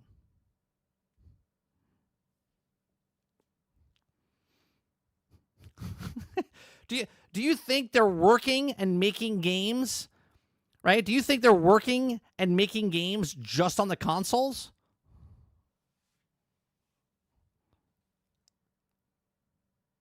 It's so ridiculous. Sure, they have a console there and they're running their code and stuff on it. They're not writing code on the Xbox and the PlayStation.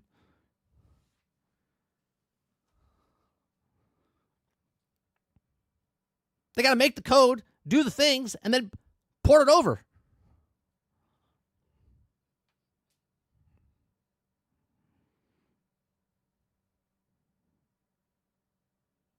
Where are you playing that, Eclipse? Are you playing that? You're playing that on the PC? El Dente says blasphemy. It's so ridiculous. I'm trying to think of another thing. Like if you don't own a car, can you get around? Right? Can you still function as a human being without a car? For some people, it might be hard, right? For others, there's Uber, there's a bicycle, there's a bus, there's a train. Like, there's other things to use to get around to go, well, if there's no cars in the world, no one could travel. Why would I ever get, right? Like, if there's no console, but you could take the train, the bus, the plane, whatever it is, if I don't need an Xbox, but I can get it on a tablet, a laptop, a phone, a television set, or a console, I don't see a difference, right? More places for more people. You can still get around. You don't need a car. You don't need a console, but you can still play games.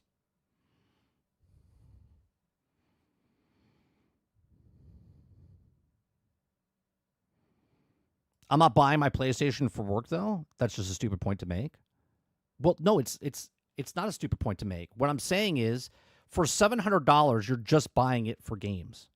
When you make a comparison, and I didn't bring this up, you guys did, a 1-to-1 comparison to a PC compared to a console, people are not just buying a $1,100 PlayStation, or I'm sorry, a $1,100 gaming PC. And even if they were just buying it for a PC, there's 1,000 things you can use it for. 1,000 things you can use it for. You're not just playing video games on it.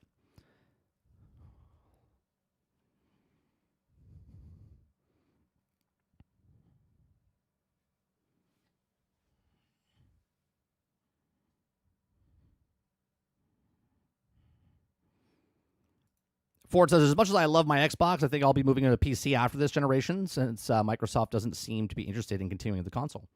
Yeah. And you know what? They're okay with that, Ford. They're okay with that.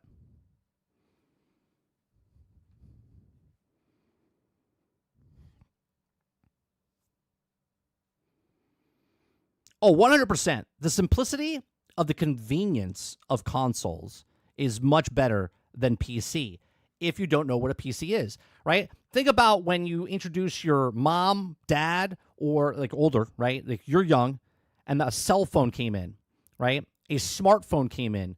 What do you think happened to the old people that know rotary phones and big ass button phones, and then you put one of these in their hand and they're like, that's too complicated. That's too complicated. I don't know what that is. So you can't get them an Android phone because the Android phone is just so customizable. You could do whatever you want with it. And they're like, I don't know, I just can't do it, right? But then you give them an iPhone, they're like, oh, this is much more simpler, right? That's the reason that Apple won for so many years, is because of the simplification of making the phone. But if you know what you're doing, you're like, no, Android's better because you could do what you want with the phone, right? People are afraid what they don't understand. Plain and simple, okay? Talk to your dad or your mom and you have an old car and you're like, oh, let's get you a new car. They're like, I don't know. I just want the drive thing on the wheel. I don't know what all these buttons do in the car. They want simplicity. They want simplification. It's the same exact thing. But for some reason, people are like, wait a minute. There's a power button on a PC? Well, how do I make it do its thing? Where's the buttons? There's too many keys on the keyboard. How do you do it? You could plug in a controller? What? Wait, I could plug in to the television set? Like, you guys make it sound like PC, like you turn it on, and there's like this super complicated world that happens, like that meme where the numbers are all flying around. It's like you turn it on, it says, you want to update? Yes. Oh my God. But how do I make the magical box of a PC get onto a television set? Oh, it just sounds too complicated. I don't know. How about you put it next to your television set and get a cord and plug it in? But how would I use a keyboard all the way over on the couch? I don't want to sit at a desk when I'm working. Oh, you don't have to. You don't have to. What I'm saying is, you're not going to go to Walmart, buying a pre-built PC and plugging it into your television that's at your house. Ain't going to work. What are you talking about? Why wouldn't you? Why wouldn't you take your PC and plug it into your television set?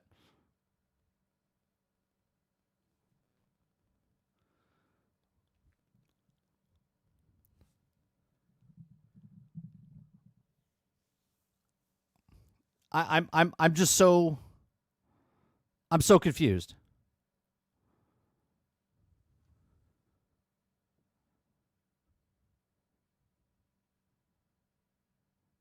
How do people get through everyday life, not know how to use a computer? It's 2025. Yeah, I'm just baffled.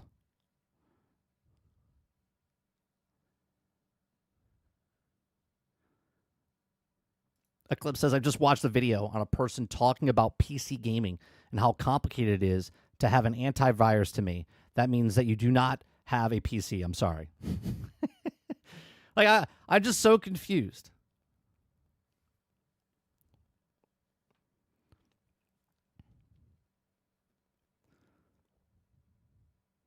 Z says, 30, they want to like a DVD player to put it in the disc and everything works. Well, they don't even have to put the disc in anymore, Z. They don't even have to put the disc in anymore.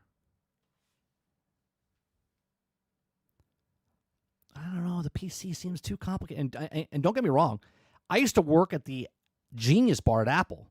Okay? And I used to teach people how to use their operating system to make iMovie and music and Word documents. And they were like, so wait, can you show me again what button did you press? What button? Well, first you have to take this mouse and you got to move it over. Okay, and you just got to hit the button. This is 25 years ago. 25 years ago. Right? Not teach them how to play video games. Right? You would think that the people that are buying PCs actually know how to actually use something. I've never heard, though, that people are confused that PCs can't hook up to television sets. That's new to me. It's new to me.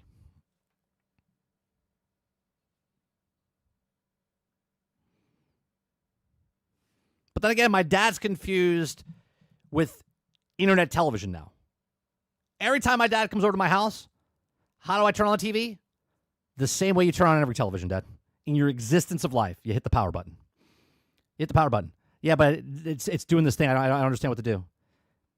Because it doesn't turn on to like CBS or ABC or NBC or Fox, he's confused. He's confused, right? And I'm like, you just hit this button, home button, say power, home, and then just use it like a regular remote. Oh.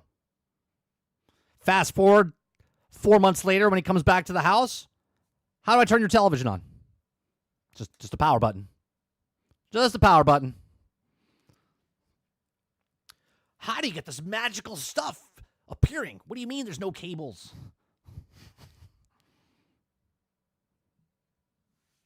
Right, Water?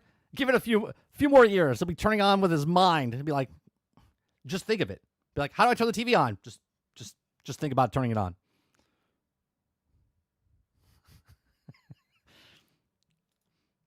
Where's the keys? Where's the keys? All right, next story. Battlefield 6 campaign inspired by one of 2024's highest rated movies. I don't know what this is.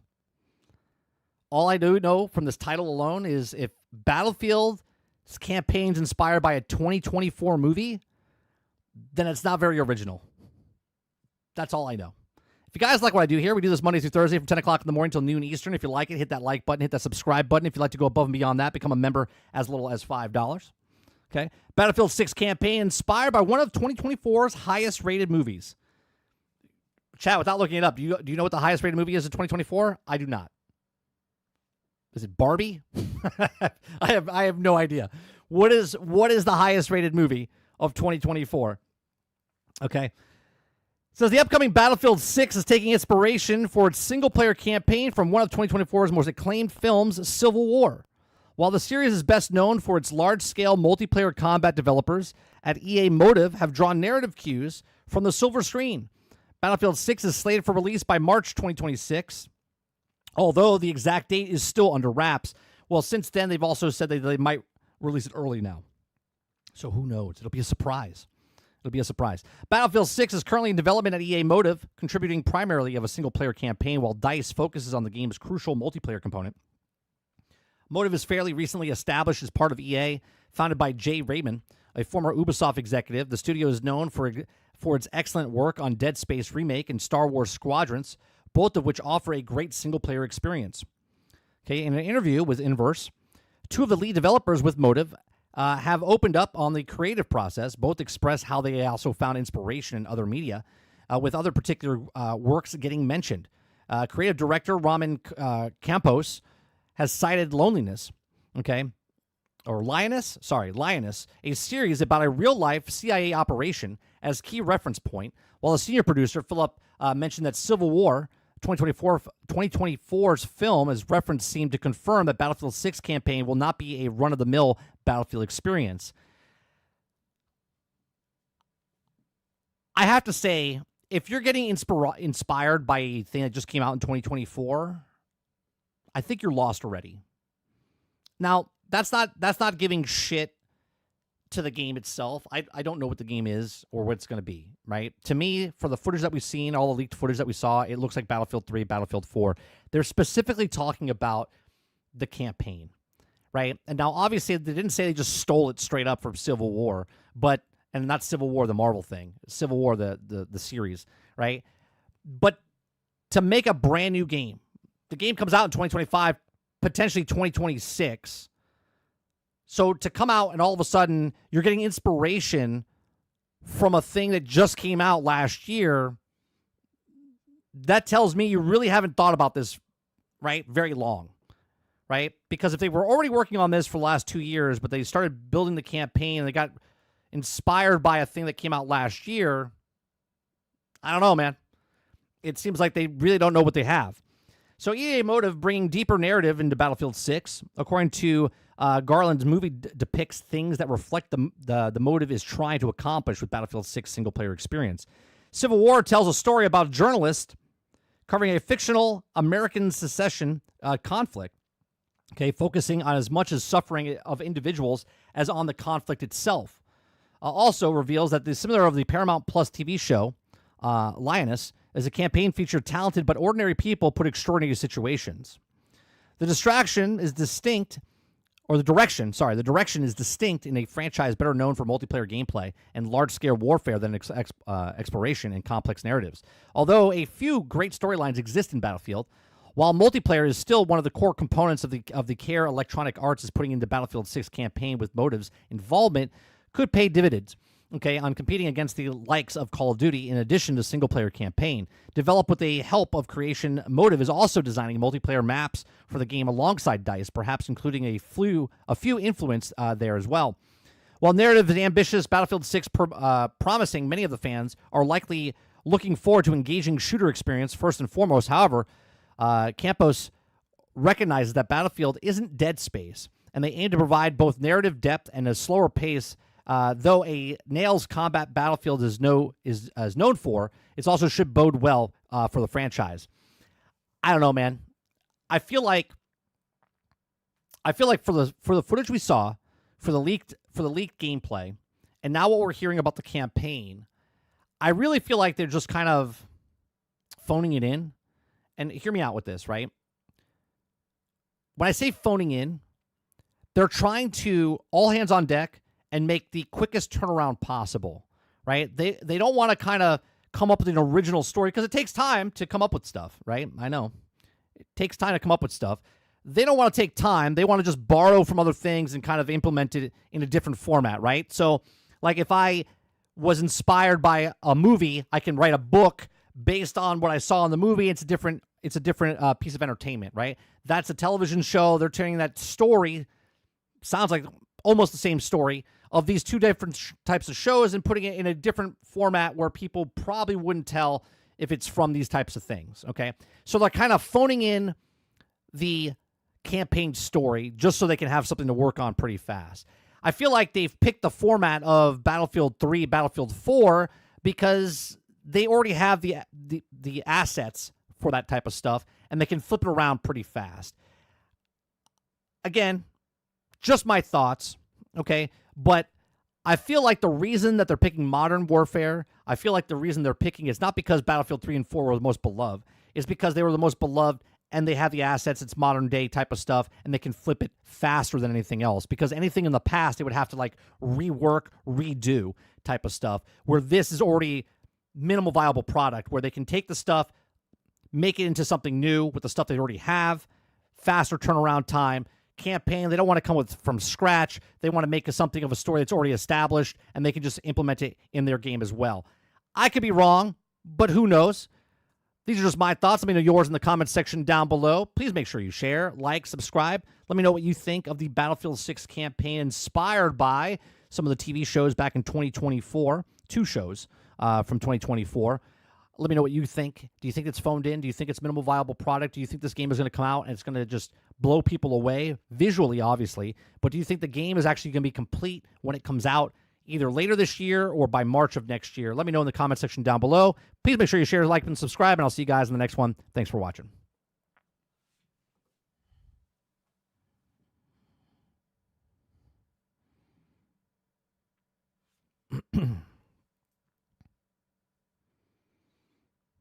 Roadkill says, PCs can hook up to a television set, but it will run like shit unless you got a $3,000 TV and $3,000 PC. Or those are facts.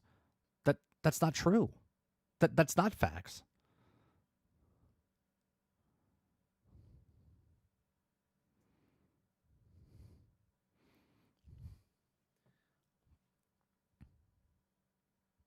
Salty says Linus is decent. Yes. Anything that Taylor writes is decent.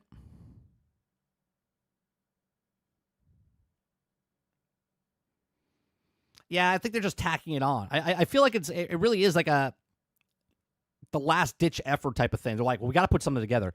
We've already boasted that we have so many studios working on it, and they got Motive working on the campaign, and they have the other 3 studios working on like the different game modes. One's working on like an extraction, one's working on if it's a BR, and the other one's working on the main campaign, or I'm sorry, the main multiplayer type of stuff. I just feel like nothing. I hate to diminish it to just saying that, well, it's just this. That's not what I mean, right? I'm just saying that all hands on deck, but bare minimum at launch, and just fix it over time. No difference than it was in 2024. It's just going to be hopefully more flushed out at launch and not wait 18 months. But I don't think it'll be done when it comes out.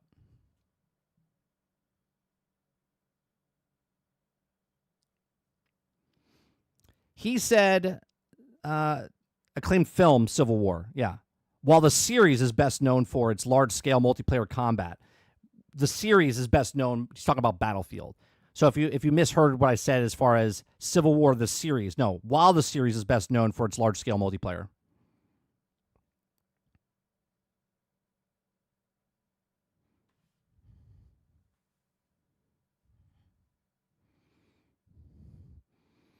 Robert Jones says, if it shows it's good, we're also a problem. My only issue is how long does it take to write a good story? My problem is you're not even writing a good story. You're borrowing someone else's story and implementing it into your game.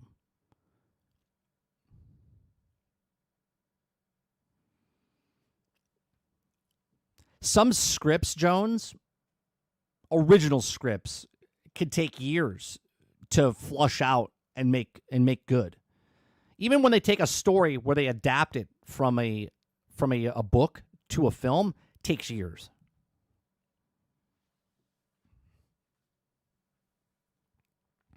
Titan says, quote, rush it out, get all your studios, whatever you can do. Yeah, I don't know. I just feel like, and maybe I'm being biased against it because of what Battlefield 2042 did, but I have that same feeling in my chest that this game is going to come out and it's not going to be complete. Now, the footage I've seen looks fantastic. Am I excited for it? I'm excited for Battlefield if it comes back to be Battlefield.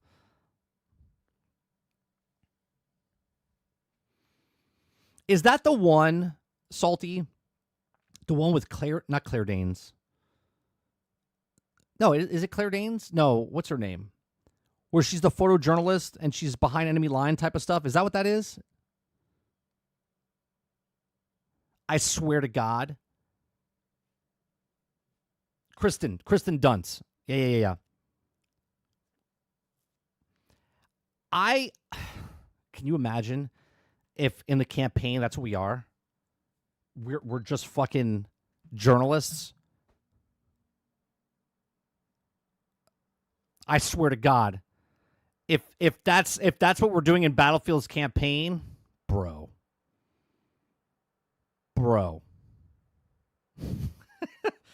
If we are a journalist behind enemy lines, I swear to God, if there's something to do like what you did in Spider-Man, where all of a sudden you have to like sneak around in a Battlefield game, where I'm not even using the character, I'm using a journalist walking around taking pictures in a Battlefield game. What are we doing?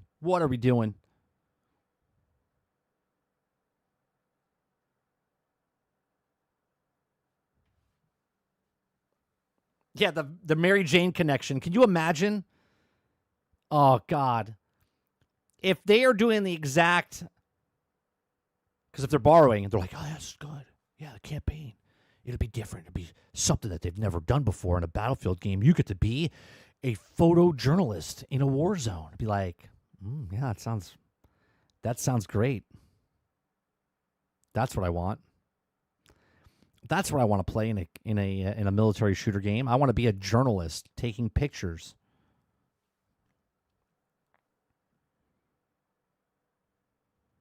If there's anything with cameras to do in this game, get out of here. Motive, if you're putting a camera in a shooting game, stop right now. Stop it. Do not proceed. Do not pass go. Do not collect your $200. Okay? Do not put a journalistic mode. Moving around, sneaking around, taking pictures of enemies and stuff like that. We're reporting on the actual war. Like, what are we talking about?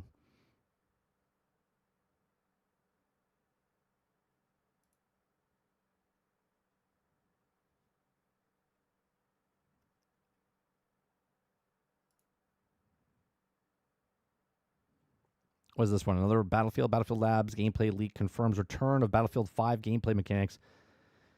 Oh, boy. Well, we might as well read this one, too. This is another one. This is fantastic. This is another Battlefield story here. Okay. Devs. Well, you're still technically shooting. That's right. Battlefield Labs gameplay leak confirms return of Battlefield's 5 gameplay mechanics, only now it's worse. Oh, boy. What could it be? What could it be, chat? EA and DICE are full steam ahead of Battlefield Labs testing, and shooter developer and publisher want it to be the most impactful Battlefield in years. We keep seeing leaked footage from time to time, and now Battlefield Labs leak shows the return of combat role. Okay, there's a feeling that recent Battlefield titles have moved away from what we've series has so beloved, emphasized on the battle royale, cosmetics, and not delivering optimized / working experience has also taken away from Battlefield's brand. But the ongoing Battlefield Labs testing periods ensure the next Battlefield game gets back to its basics. Back to its basics. Back in Oh, wait, no. We're not going back to 1942. We're not getting back to the basics. We're stopping halfway. We're going 10 years in, not 20 years in. But still returning landing roll mechanic make the cut in the current state. Battlefield Labs landing roll mechanic is moving literally. Okay. A video from X account, Battle Hub YouTube, shows an in-game footage from Battlefield Labs. It sees in the return of Battlefield 5's landing and rolling mechanic designed to prevent fall damage and even evade enemy gunfire. Footage is from an anonymous playtester in the video, and we also see from fire off a sniper rifle shot before rapidly rolling down the ledge. And they also mantle a rock to perform a maneuver, only a bit slower this time around. All right, well, video not played. Can we not see this? They took it down. Video was removed. Replies to Battlefield Lab leak aren't too positive, with the clip being labeled sad, quote stupid, and a bit wonky. It does look a bit inconsistent and like it could cause motion sickness. The landing roll was generally well received in Battlefield 5. You can also see a video from YouTuber Crafter of Swords showing a more consistent roll in Battlefield 5. So this is from Battlefield 5. Okay, so let's watch this from Battlefield 5. Okay.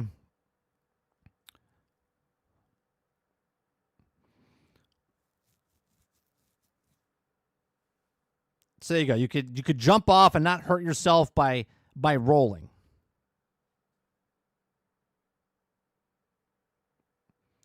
So apparently it got worse in the other thing. It says, well, we have to see the animation and feel are changed between now and launch. Are you hoping it is? Or do you wish to turn off any landing roll mechanic altogether? I mean, look, you can put it in the game. Okay? You could put the mechanic in the game. I don't think there's a problem by putting the roll mechanic in the game. But if you're going to make it spammy, where guys shooting at you and everyone's just rolling around like roly-polies on the ground, then that would be stupid, right? Because obviously, you wouldn't do that in an actual war, right? You wouldn't be like, oh, hold on a second, and tuck and roll, and tuck and roll, and tuck and roll, right? Like, you wouldn't do that. But if you jump out of a window and maybe lessen the fall on yourself, sure, right? Now, obviously, we can't look at the footage that they showed because it got taken down. Because it looked like shit, probably. Hence why they took it down. They're like, well, we can't show that because people will give us shit about it.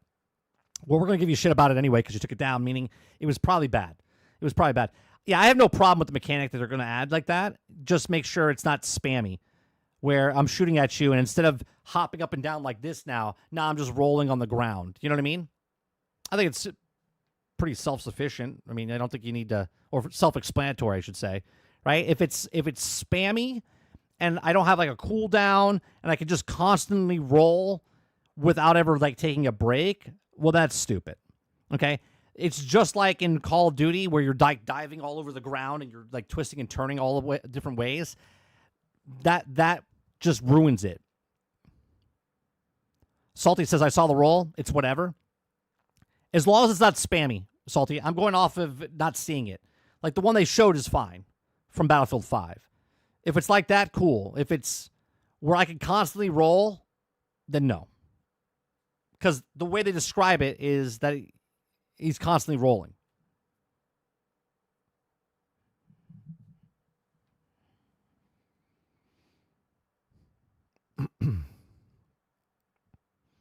Assassin's Creed Shadows is being it's got more players in Assassin's Creed Odyssey than it does in Assassin's Creed Shadows. I mean, that's a feat. Because Assassin's Creed Shadows is one of the best-selling games of all time, right? Of all time. It's got hundreds of people playing. Let's see if that still stands. Let's see.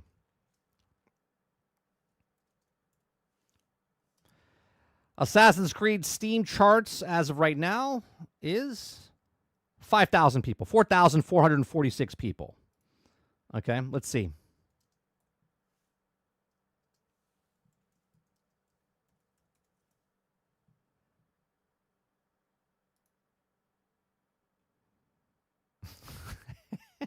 It's still the same, right? So we got AC Shadows, 4,446 players right now, with 64,000 people 2 months ago, to 5,000 players right now for Odyssey with 62,000 players, right?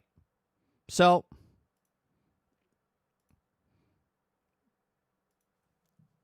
take that what you want, but to say of a game that came out, what,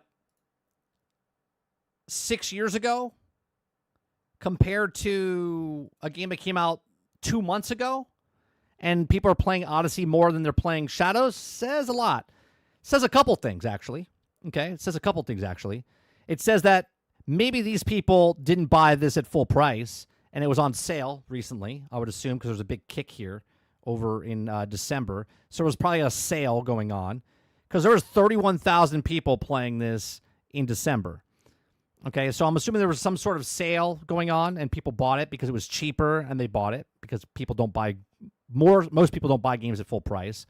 Okay, and Assassin's Creed Shadow, I mean, that's an expensive game, $70, right? So I would assume that because of the sale and people are really enjoying the game playing, but it doesn't look good that a game that's 6 years old outperform a game that's 2 months old. I totally get it. On sale, but the players playing, right? So it shows that more people are interested in a game that's 6 years old from Assassin's Creed, and two, more people are interested in just playing a 6-year-old game, okay, than buying a full-price new Assassin's Creed game. So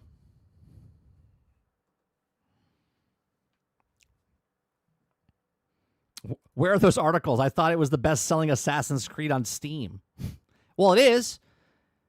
By 2000 peak, I mean, Assassin's Creed Shadows says it sold roughly around anywhere between 590. We'll do the average, 621,000 units, and Assassin's Creed Odyssey sold 7.27 million.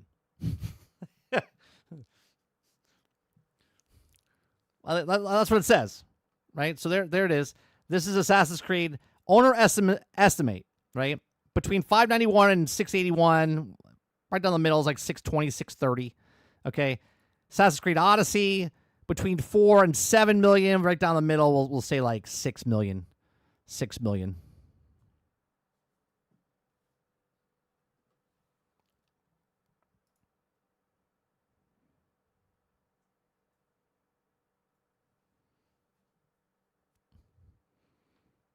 But my feeling, Eclipse says, and I just remember Odyssey came out 6 years ago, and the PC player base wasn't as big. Well, it didn't come out on PC right away, right? Did it launch on PC right away, or did it not come out day and date? I don't remember.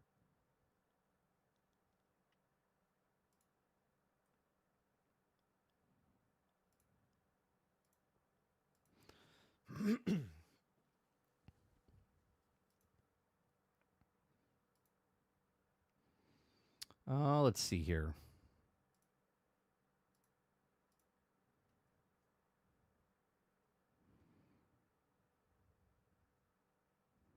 Eclipse says it came out on Steam right away, but Valhalla did not.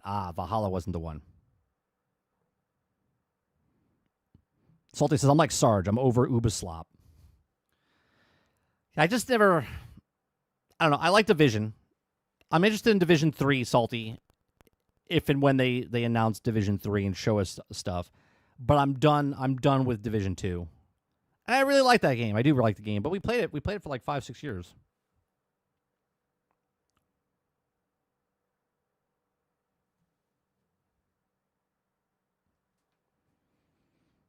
Now I'm definitely interested in Division. All right, let me go to let's go to Twitter. See if there's anything happening on Twitter.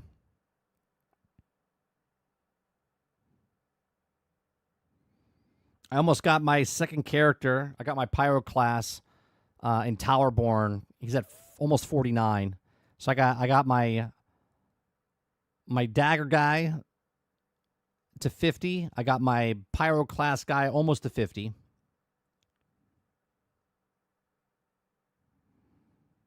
Tonight we're playing Borderlands 3, more DLC.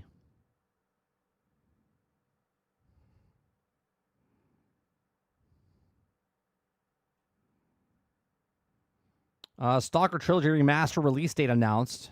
It's really soon, it says. The next Mario movie title leaks and calls back the series' best game. I don't know what that is, so we'll just... Let me open this up, and we'll add that to the story of maybe for tomorrow.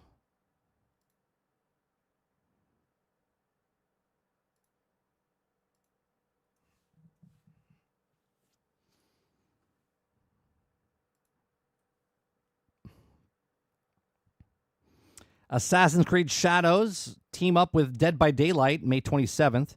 Step into the fog, and a new Dead by Daylight quest begins. Oh, slip through the shadows, survive the ordeal. So is Assassin's Creed team up with Dead by Daylight, or is it Dead by Daylight doing an Assassin's Creed thing? Or is it both? How would you guys look at this? Would this be a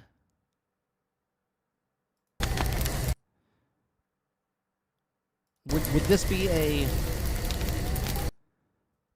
Assassin's Creed and Dead by Daylight? Or is this a Dead by Daylight? Like, is this an event happening there? Like, what's happening here?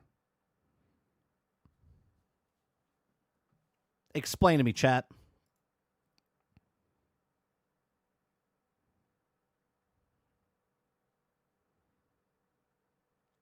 Dead by Daylight killer from Assassins. Is it possible to go back and play the Dark Zone? In Division 2? Yeah, you can play the Dark Zone.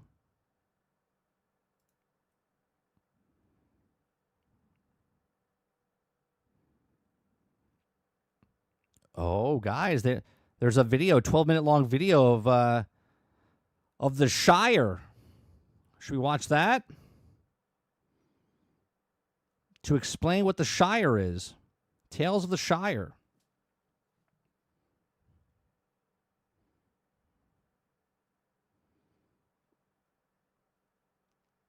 Oh, God. Ironheart looks like absolute garbage.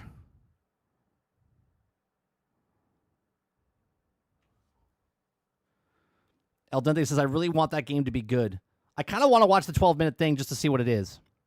Even though I'm not interested in the game, El Dente, I mean, I'm not interested in Extractions. We watched Extractions. Maybe I'll bring it up. Did Steam have a data breach? I've seen it in a few places, but not sure it's real or not. Not sure. Not sure.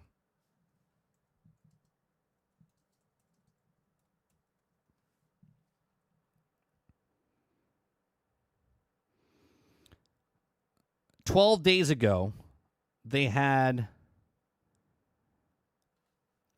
an inside look.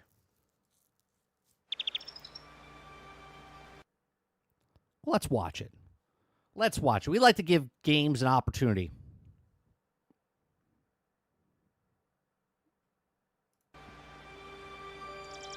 I'm a game designer on Tales of the Shire. I'm the technology.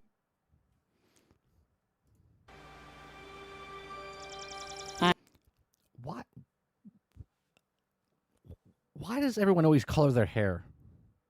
I'm just jealous because I have no hair. I mean, that says it all right there, right? I am a game designer on Tales of the Shire. I'm the technology director. One of the user experience designers. Technical artist. concept designing, 3D modeling. I'm an animator. I have the fun job of just playing the game every day. We've come together as a team to create something that's really beautiful. You spend your time as a hobbit in Bywater. Thank God. Thank God you spend your time as a hobbit in Tales of the Shire. And all of the things that you would expect to do as a hobbit, we've pretty much tried to put in the game. My biggest thing here, though, is, look, I understand that people like Lord of the Rings for different reasons. And I totally get that people want to be an experience where they're being a hobbit and live in the but I don't know, man. Obviously, this is not going to be a big hit. This is not going to be the Animal Crossing of Nintendo. Do you know what I mean? But let's see if it's a good game. You know what I mean? Like, if it's a game.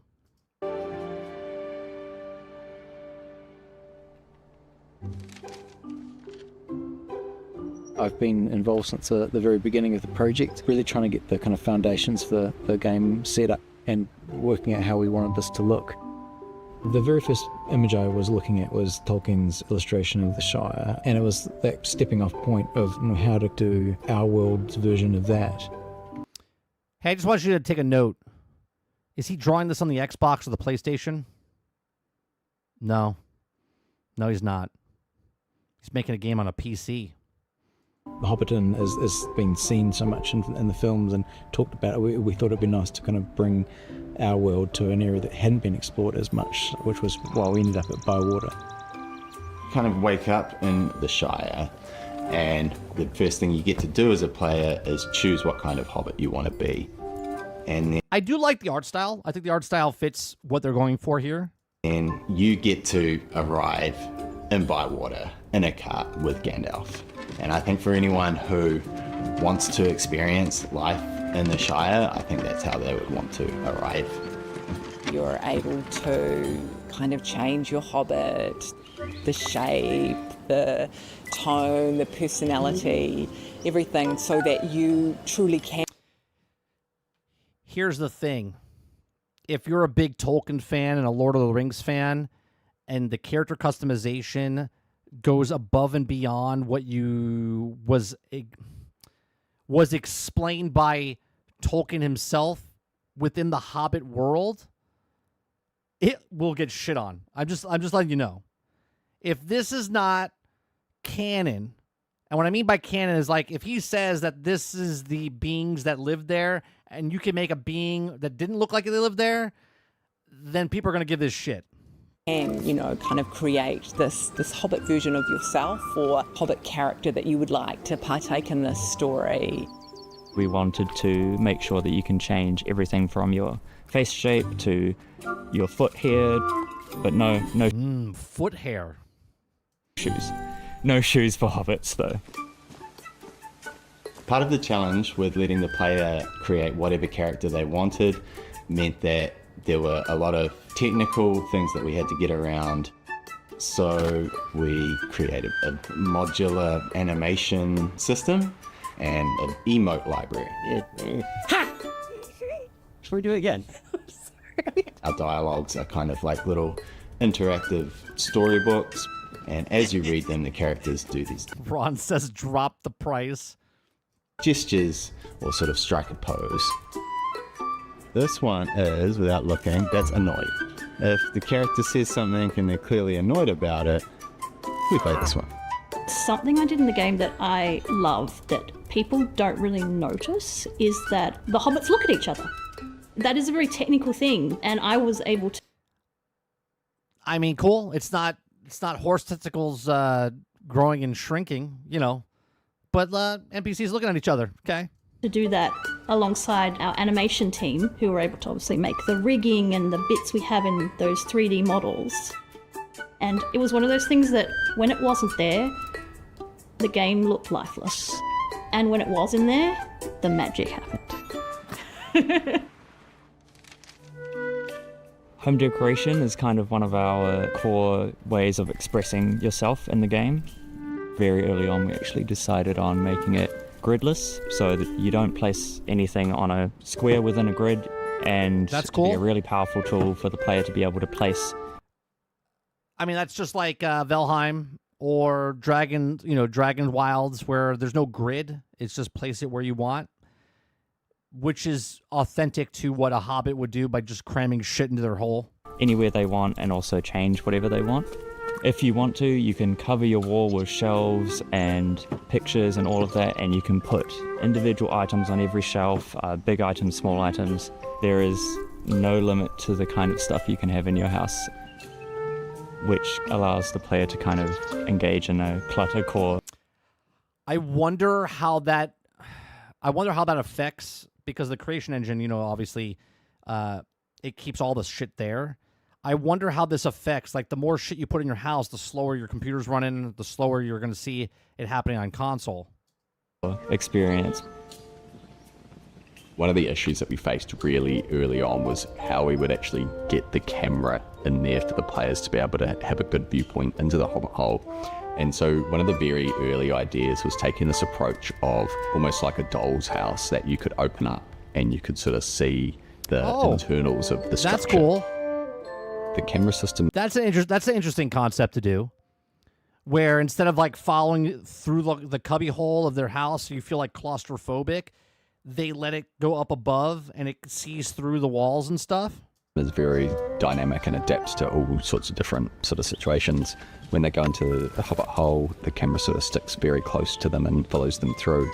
When we go into the decoration mode, you can see that you get into this more of a cutaway sort of look, which is this dollhouse view.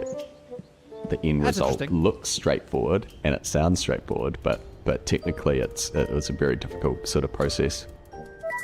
When you're designing your home, you get to sort of pick the vibe that you want. There's so... Ron says, I would buy a PlayStation 5 Pro for this game. I mean, we all know you're lying, Ron, but thanks for the joke. So many decorations and items to choose from. You can change the wallpaper, the floor, the skirting. But you can also mix it up as well and have something that feels more like specific rooms that have themes of their own.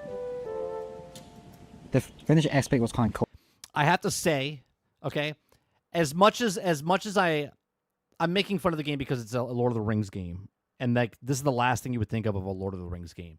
But obviously, you guys know I like give credit where credit's due, right? Joking aside, I think what they're doing here for this type of game where you're a creative farm sim type of game, I think the attention to detail is that next level where you hit that bar. So if they were inspired by other games like this, and now they're putting it in with the Lord of the Rings, IP, and the amount of attention to detail and the way that you have the freedom to build inside your place, they've learned from other games in the past, and I think it's very good. Cool, I got a lot of freedom. I was kind of told this like, hey, we need like 5-7 furniture sets. So I kind of had the luxury of going through and figuring out what they were. I wanted the player to be able to theme their room. So like this is a musical theme. This was like a scholar theme. So like collecting books and scrolls. So you can really like role play as like Bilbo. There's just so many options and I'm so excited to see what people make. We're really focused on what the players will see on the screen. Can I just say? We're really focused on... I am jealous of this man's beard. I can't get past this point, chat.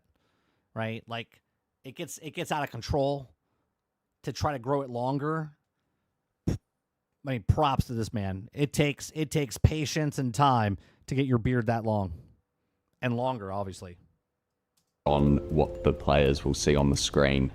We wanted the imagery of the game to feel like it had been painted almost. We don't rely so much on a lot of the sort of modern rendering techniques of having very shiny objects and things. We really went for this painterly approach. We also have our wind system that all of our terrains and our grass and our trees can all read from, and so that they can all move in unison. And the idea... I would give this game a shot. I'm not buying it day one, but I definitely would give it a shot because I played games like this in the past. I like them. They're like palate cleansers for me. I would put it in time, but this is not a day one purchase for me. This is like on sale down the line. Is to create these vistas where even if you're standing still and you're just looking out, there's always this natural movement that comes through. And we get that through things like the wind, but there's also insects and birds, and there's all this co-op game? just little touches of life that we've been able to scatter throughout. Very early on in the game's development, we knew that we had to start working on what kind of plants we want in the world. I looked at a bunch of flowers and plants and mushrooms and things. Imagine that's your job. You just make the flowers. What'd you do? I made all the flowers in this game. From a lot of different seasons and parts of the world, like in forests or by grassy banks. I think you're right, Roic. I think this would be a good Game Pass game. Who knows? It might be down Game Pass down the road. And things, and tried to get a nice collection of things that would work well with cooking and foraging and things like that. Some of them we have to see at lots of different stages of their life while we grow them in the garden. So they start from seedlings and then grow up a little bit, but they're still not ready. They grow a little bit more, they are ready. This is the same type of game as that. What was the other one that came out that Disney made? Dreamlight? Is that what it's called? Dreamlight Valley? I think that's what it was called. That's what this reminds me of, but instead of Disney characters, it's Lord of the Rings. I got to put the pantry together. I got to hang up all the herbs and pile up all the tomatoes and things. So when you put a bunch of asparagus in there, you'll see it physically. Right, Salty. What do you do? I'm a florist. Oh, really? Where's your shop? No, virtually in a video game. Your house.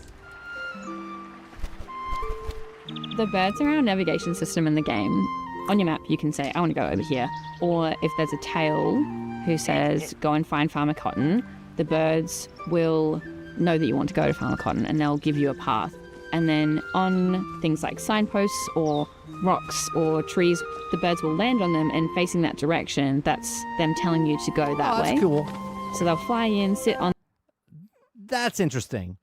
That's a nice way to include a breadcrumb trail, but without being evasive.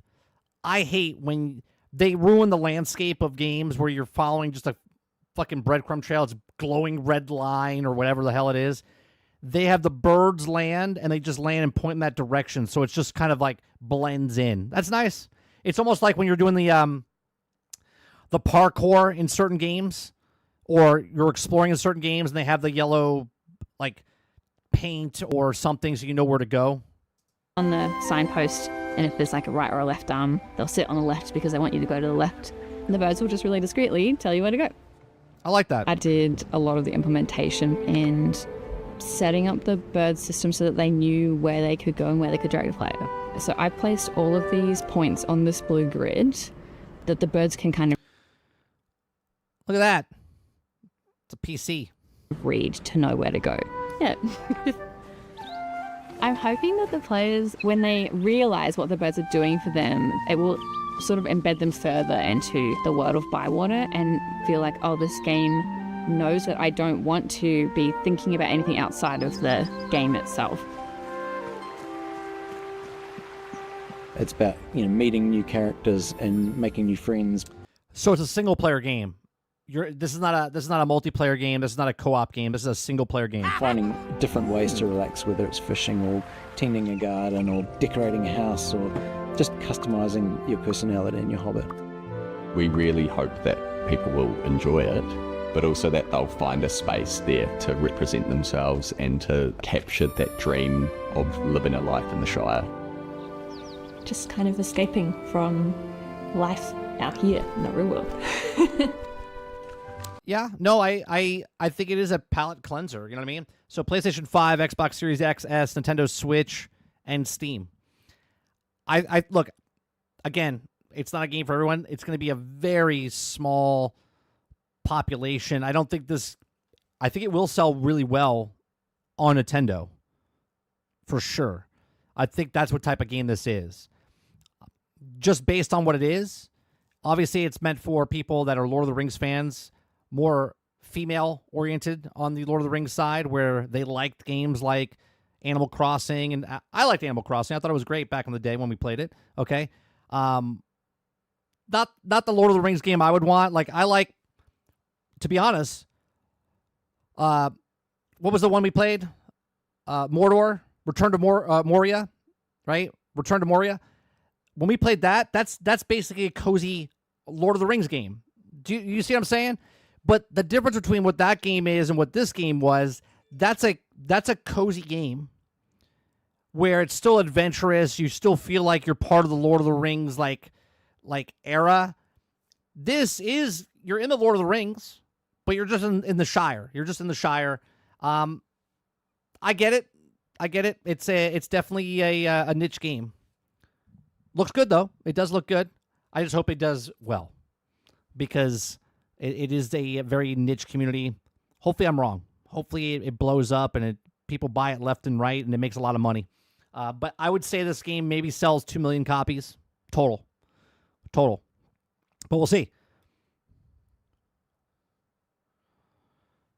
Saint says, I feel like these type of games are just a modern dollhouse. It is, but it all depends. Like, there's no difference between this and setting up SimCity or Roller Coaster Tycoon or, those types of games. That's what it is.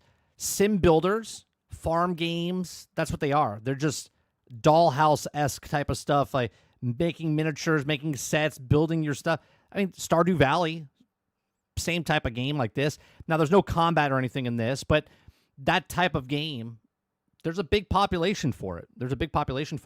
It's just when you think of Lord of the Rings IP, you're not thinking of this. Altern says, step aside, extraction shooters. This area of cozy games is coming upon us.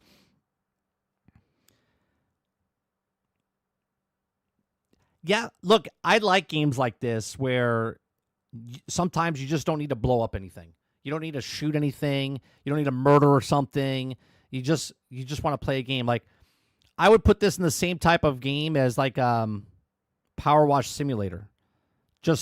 I call them palate cleansers, because there's just so many games where you're shooting and killing and adventures and all these other things. And then there's the opposite side, like Farm Sim and Animal Crossing and Disney Dreamlight or Tales of the Shire, or, you know what I mean? Like, there's that complete opposite of people that are like, I don't want to play a game like that. I just want to play a game that's just nice, cozy. I would fall asleep most of the time playing this at 100%. Yeah, I think it looks good. I think they've done a really good job. I'm really interested in the characters looking at you is not a big deal. The system where you go in and decorate your house, the way it disappears the roof and stuff like that, cool. I like the amount of stuff that you can cram in to your Hobbit house and really decorate for people that like to do interior design work and stuff like that, and they're really good at that. I think that's very cool. As far as, I think they're missing one big aspect of this game, and honestly, it's a small company. Maybe they couldn't do it, but missed opportunity to make this co-op, right? This would sell so many more copies if I could play with a friend. I don't care what it is. If I play a game, if it's No Man's Sky, remember No Man's Sky when it first came out? I could build a base. I could decorate the base however I wanted, but who could see it? Nobody. Nobody could see it, right? Now, you could build a base and people can come and see it. Starfield, same problem. You could build a base, but who's seeing it? Nobody. Nobody could see it because it's not a co-op game. It's not a multiplayer game. There's no aspect of it. Like, even in Grand Theft Auto, you could build your house, decorate your house, and invite people over to come into your house, okay? You need, when games are like this, in my opinion, with games like this, the cozy games, the farming games, the building type of games, if I can't show anybody, because not everyone's a goddamn streamer where you're uploading stuff online, okay? But if you have a friend and you could play together and you could have a house together in a little server, right? Look at Dragon Wilds. We're playing with Hilly right now. We could build stuff and show each other. It makes the experience that much better. So I think they missed opportunity. Maybe it is, and they haven't said anything, but I think they would have said it in the deep dive if it was like co-op or you could play with friends or whatnot. Because that was one of the biggest problems with Animal Crossing. Animal Crossing, you could play with your friends, co-op, but it kept one person as the main person, and everybody else was like a guest in their world, unless you got your own Switch and got your own copy of Animal Crossing, and then you could have them visit your island and whatnot. But you need that. You need that for these types of games, 100%. What's going on, Kinger? Kinger says, who needs a large-scale warfare Lord of the Rings game when they can have a Hobbit fireplace sitting simulator? Yeah. I mean, to be fair, there's been plenty of games like that. I'm okay with a game like this. It's not the game I would have thought of, especially since it's been so long since they've made a Lord of the Rings like adventure type of game. Give me the Helm's Deep, right? We talked about this. Give me a massive scale Helm's Deep type of thing.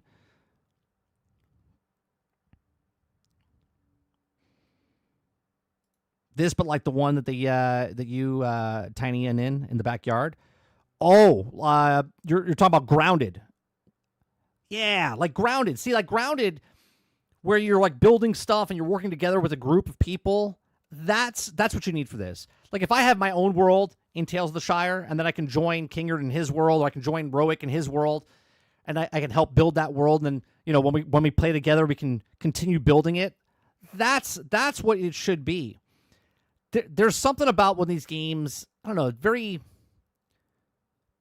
it becomes boring because you're like, oh yeah, like it's more of a lean over, like you're playing this and you're like, hey honey, look what I built, right?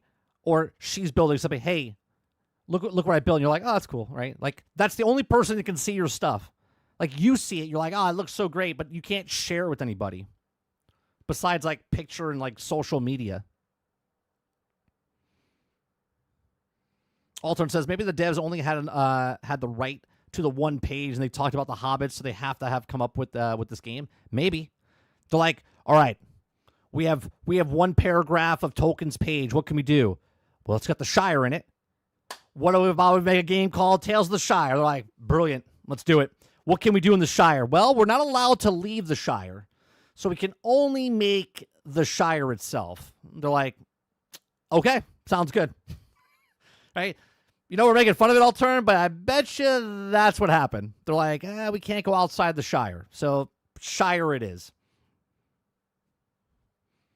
The Shire it is.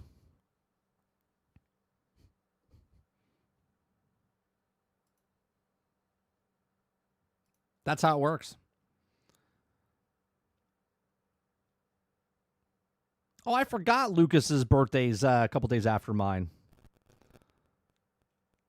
I forgot that he's in May.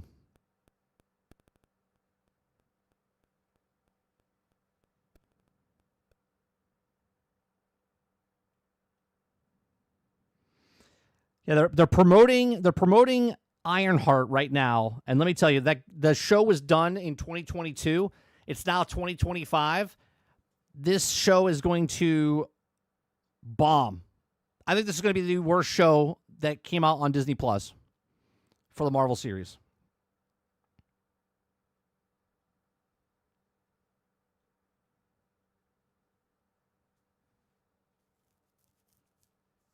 PlayStation catalog has Sandland, Soul. Oh, actually, you know what? I'll just bring it up for you guys. So if you're on PlayStation, you got a couple games coming for you, or coming to you. PS Plus Extra May lineup. You got Sandland. You got Soul Hackers 2. Five Nights at Freddy. Battlefield 5. Stalker. Grand Blue Fantasy. Humankind. Story of Seasons, A Wonderful Life. And Gloomhaven. PlayStation Plus Premium gives you Battle Engine. So there you go. So there is your...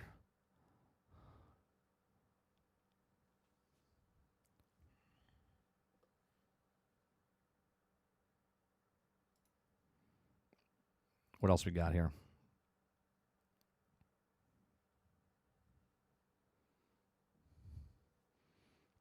Eclipse says, but Thunderbirds. Thunderbirds? What is Thunderbirds? You mean Thunderbolts? I don't know if you did that on purpose or not, but it was fantastic.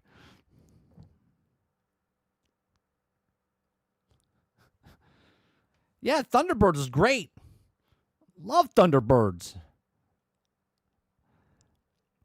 Unfortunately, Thunderbolts is dead. They're not going to make their money back. Right? They're not going to make their money back. So, Thunderbolts opening day had 74 million. We already talked about this a couple of weeks ago before it came out, or right after it came out.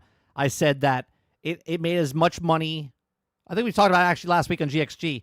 It made as much money as Shang-Chi did on opening day, and Shang-Chi came out during a pandemic.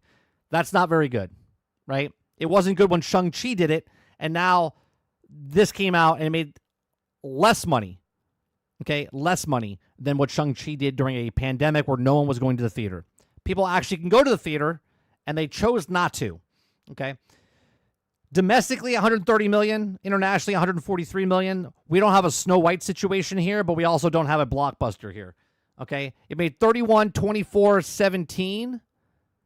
And the following weekend, it made 9, 13, and 9.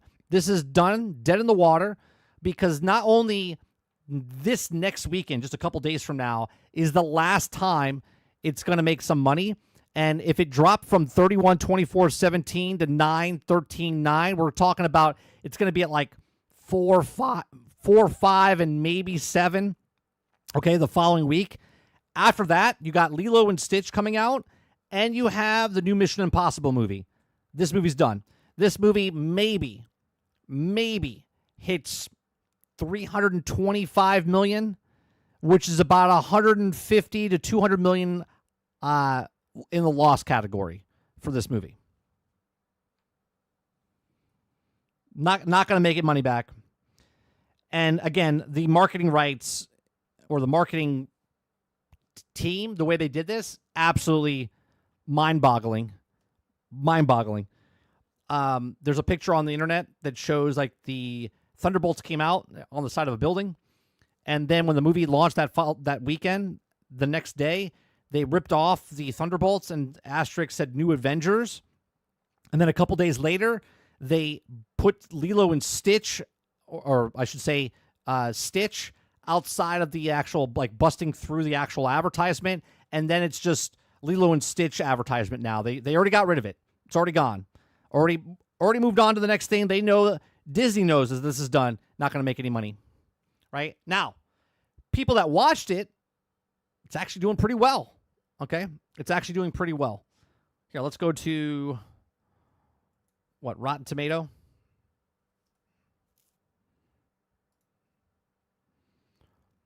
Rotten Tomato. Yeah, it's got a really good score. Problem is, nobody gives a shit. Right? Nobody gives a shit. So the Thunderbolts right now is at an 88% by critics, 94% by people. So nobody's seeing it, and the people that see it love it. But the problem is, you need people to go see your movie to make money. So most people will wait, right? Most people are going to go wait and for it to come out on Disney Plus, which at this point is probably June, July, probably right before Fantastic Four comes out, and that's when they'll put it on there. But this is dead in the water. Like, look at this. Like, even the trailer here, New Avengers, right? So that's the marketing. But look, down here it says Thunderbolts. Nowhere on this poster does it say Thunderbolts anymore. It says New Avengers. But down here it says Thunderbolts. So imagine trying to find, you see an advertisement of the New Avengers, but then you go to look up the New Avengers and you can't find it because there is no movie called the New Avengers. It's called Thunderbolts.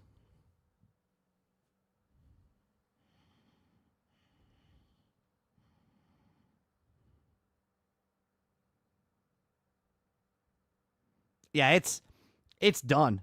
It's done because look at what else is coming out. Lilo and Stitch and Mission Impossible come out the exact same day, the 23rd. Then you got Karate Kid coming out, and then you have Dragon, How to Train Your Dragon. It's done. It's done.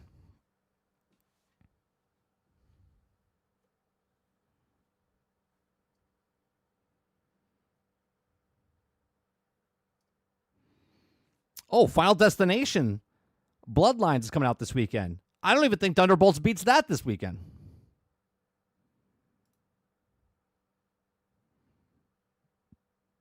Yeah, that comes out this weekend. I don't even think it beats that.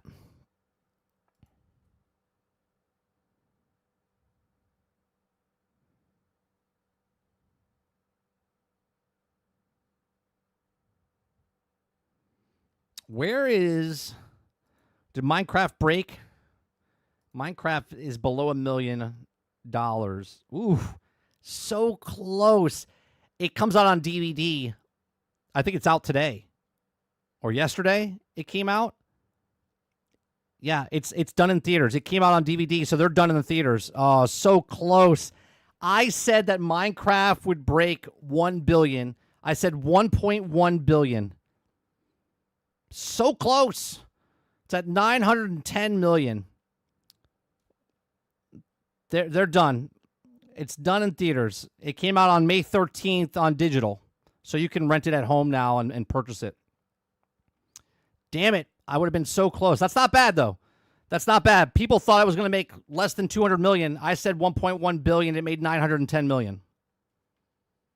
I was so close. I thought for sure I was going to hit it.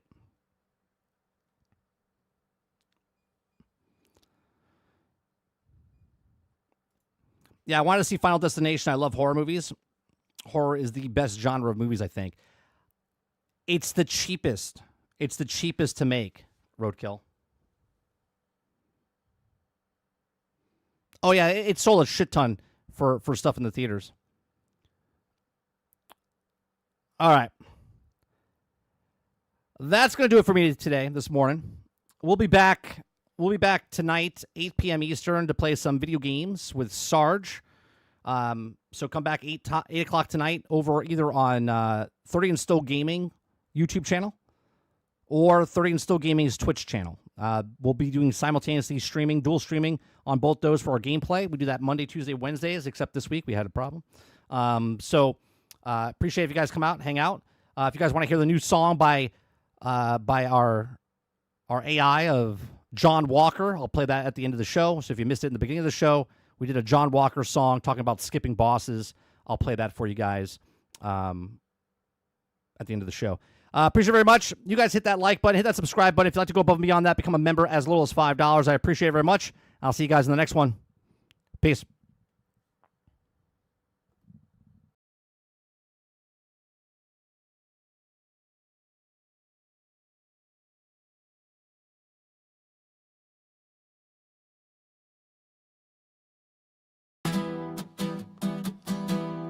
Well, I booted up south of midnight, feeling fine. Got my spells, my sass, I'm ready to shine. Then boom, big beast, 20 arms, breathing fire. I died so much, my controller retired. I tried to roll, parry, and dash on cue. Game said, get good. I said, nah, I'm through. And right when I almost snapped and quit, I heard a whisper, a gospel hit. Skip the boss, John Walker said. Just walk on past, don't be misled. Games ain't chores, they're meant for fun. So let that angry dragon stay undone. You ain't gotta fight no squid with knives, or study boss moves like it's changing lives. Hit skip, sip tea, and read instead. Just skip the boss, like John Walker said. Now soul slikes, they worship pain and strife, where every boss wants to end your life. You farm some moss, find a stick, pray a bit, then die, cause the lich had a one-shot crit. But John Walker, nah, he ain't about that grind. He writes long blogs where he speaks his mind, says bosses suck talking should all be skipped, except the ones that let you cheese and dip. Skip the boss, John Walker wrote. They're gatekeeping trash that ain't no joke. A game's no good if I'm stuck in place. Let me click through with some style and grace. Don't wanna learn his six-phase plan. I've got books to read and shows to stand. Let him roar and foam and drop undead. I'm skipping him, like John Walker said. Boss music swells, flames ignite. Hood says you died, but you all tab mid-fight. You went on Steam, left a review, unplayable. There's a boss 0 out of 10. Respect. Skip the boss, we chanted song with John Walker. We all belong. To heck with trials and death-filled zones. Let's play games from comfy thrones. No to walls, no to stress. Yes to stories and cozy quests. Why fight God when you could bake instead? Just skip the boss, like John Walker said.